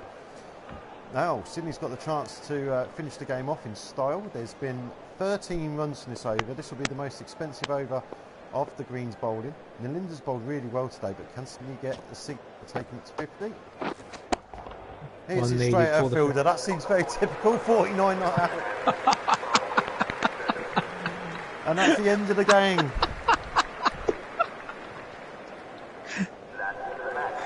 What is it about batsmen not being able to make their milestones? Well, light-hearted end of the game, but a disappointing result for the Yellows. Oliver's Green win comfortably by 62 runs.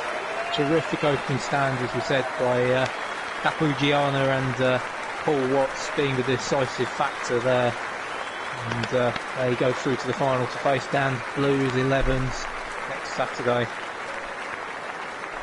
A very good performance there from Ollie's his Greens, almost finishing with a run rate of 7 and over.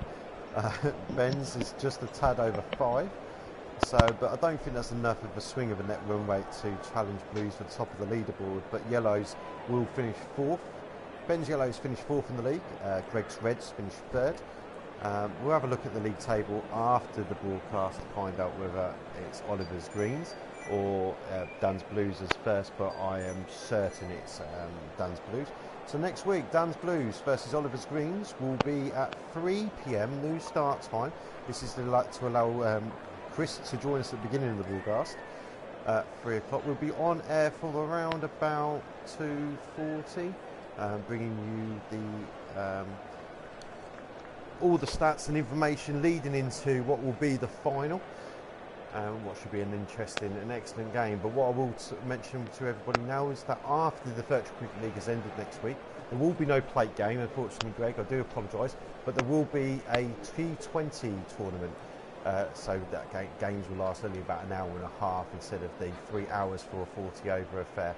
So we can play some games in midweek as well to entertain the masses during the evenings. More details of that will follow in the week. Chris. Well, we certainly look forward to the final. It's going to be an interesting one.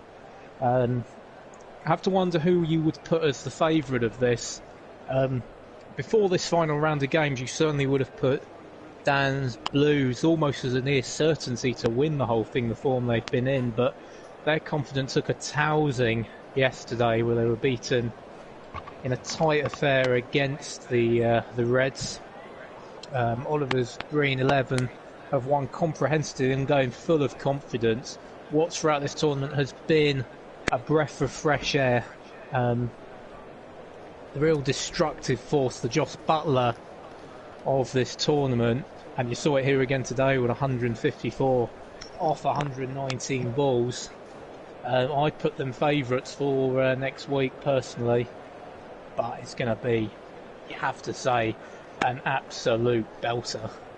I will put I know I'll play for them, but Dan's Blues will be my favourites going into it. Not only they've got that mental edge over the Oliver's Greens, beating them by 10 wickets, which is massive. Oliver's Greens will be out for revenge.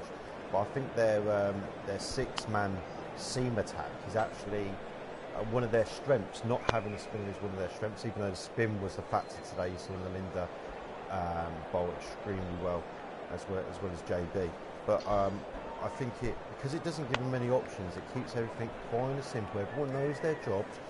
You got to remember yesterday they did mix up the order. I think the Reds would have won regardless, because I think the Reds had something to play for and the Blues didn't. But yeah, my favourite would be Dan's Blues next week. But I think Dan Smith is probably one of their best batsmen. He was batting down at 10 yesterday. Next week he'll bat high in the order, almost certainly. They haven't opened with their 2 recognised batsmen, I don't think, in any of the games. So they might have done in game 2. Charlie Fred Gold's averaging 100.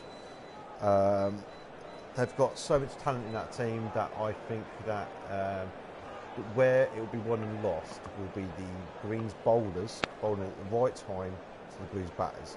I think if Greens bowl first, they could edge it, chasing down the Blues. But the Blues, if they have to bat second, you see what they're like batting second. They'll make it look easy. Well, you say that, Beefy, but as we've seen this tournament go on, and perhaps this is consideration for the organisers, with the tournament being played at the same ground, we've seen over the course of the tournament the pitch has changed over time, just due to the simple wear and tear of the pitch. It started off as a flat track for batsmen.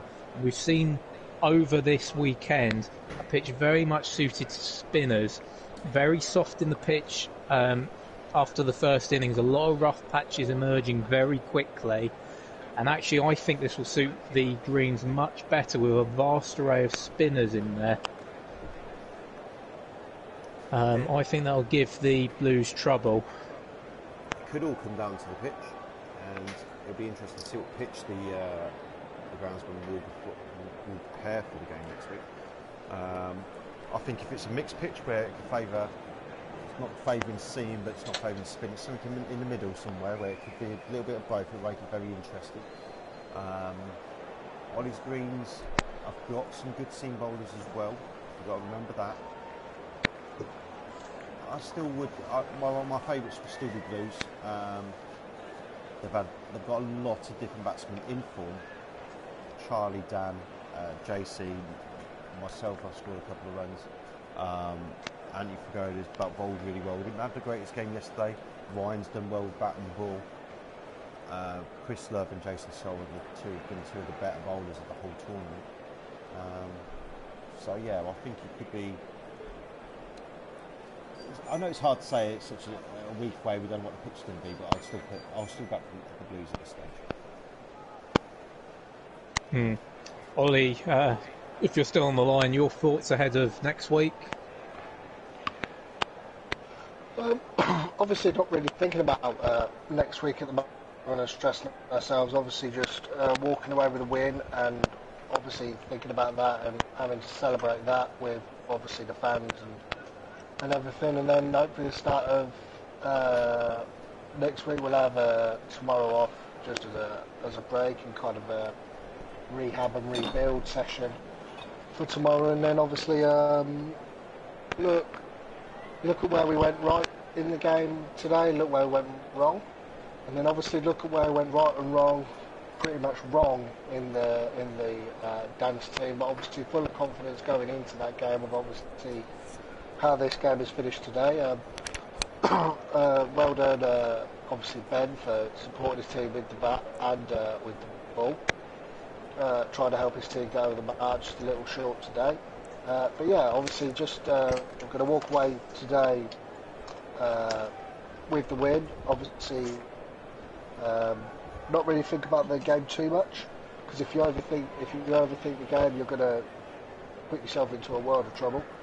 So yeah, the main objective: enjoy the win today, have a break tomorrow, and then come back, look where it went wrong in the game, look where it went right in the game, and then obviously just work hard until the Saturday's game.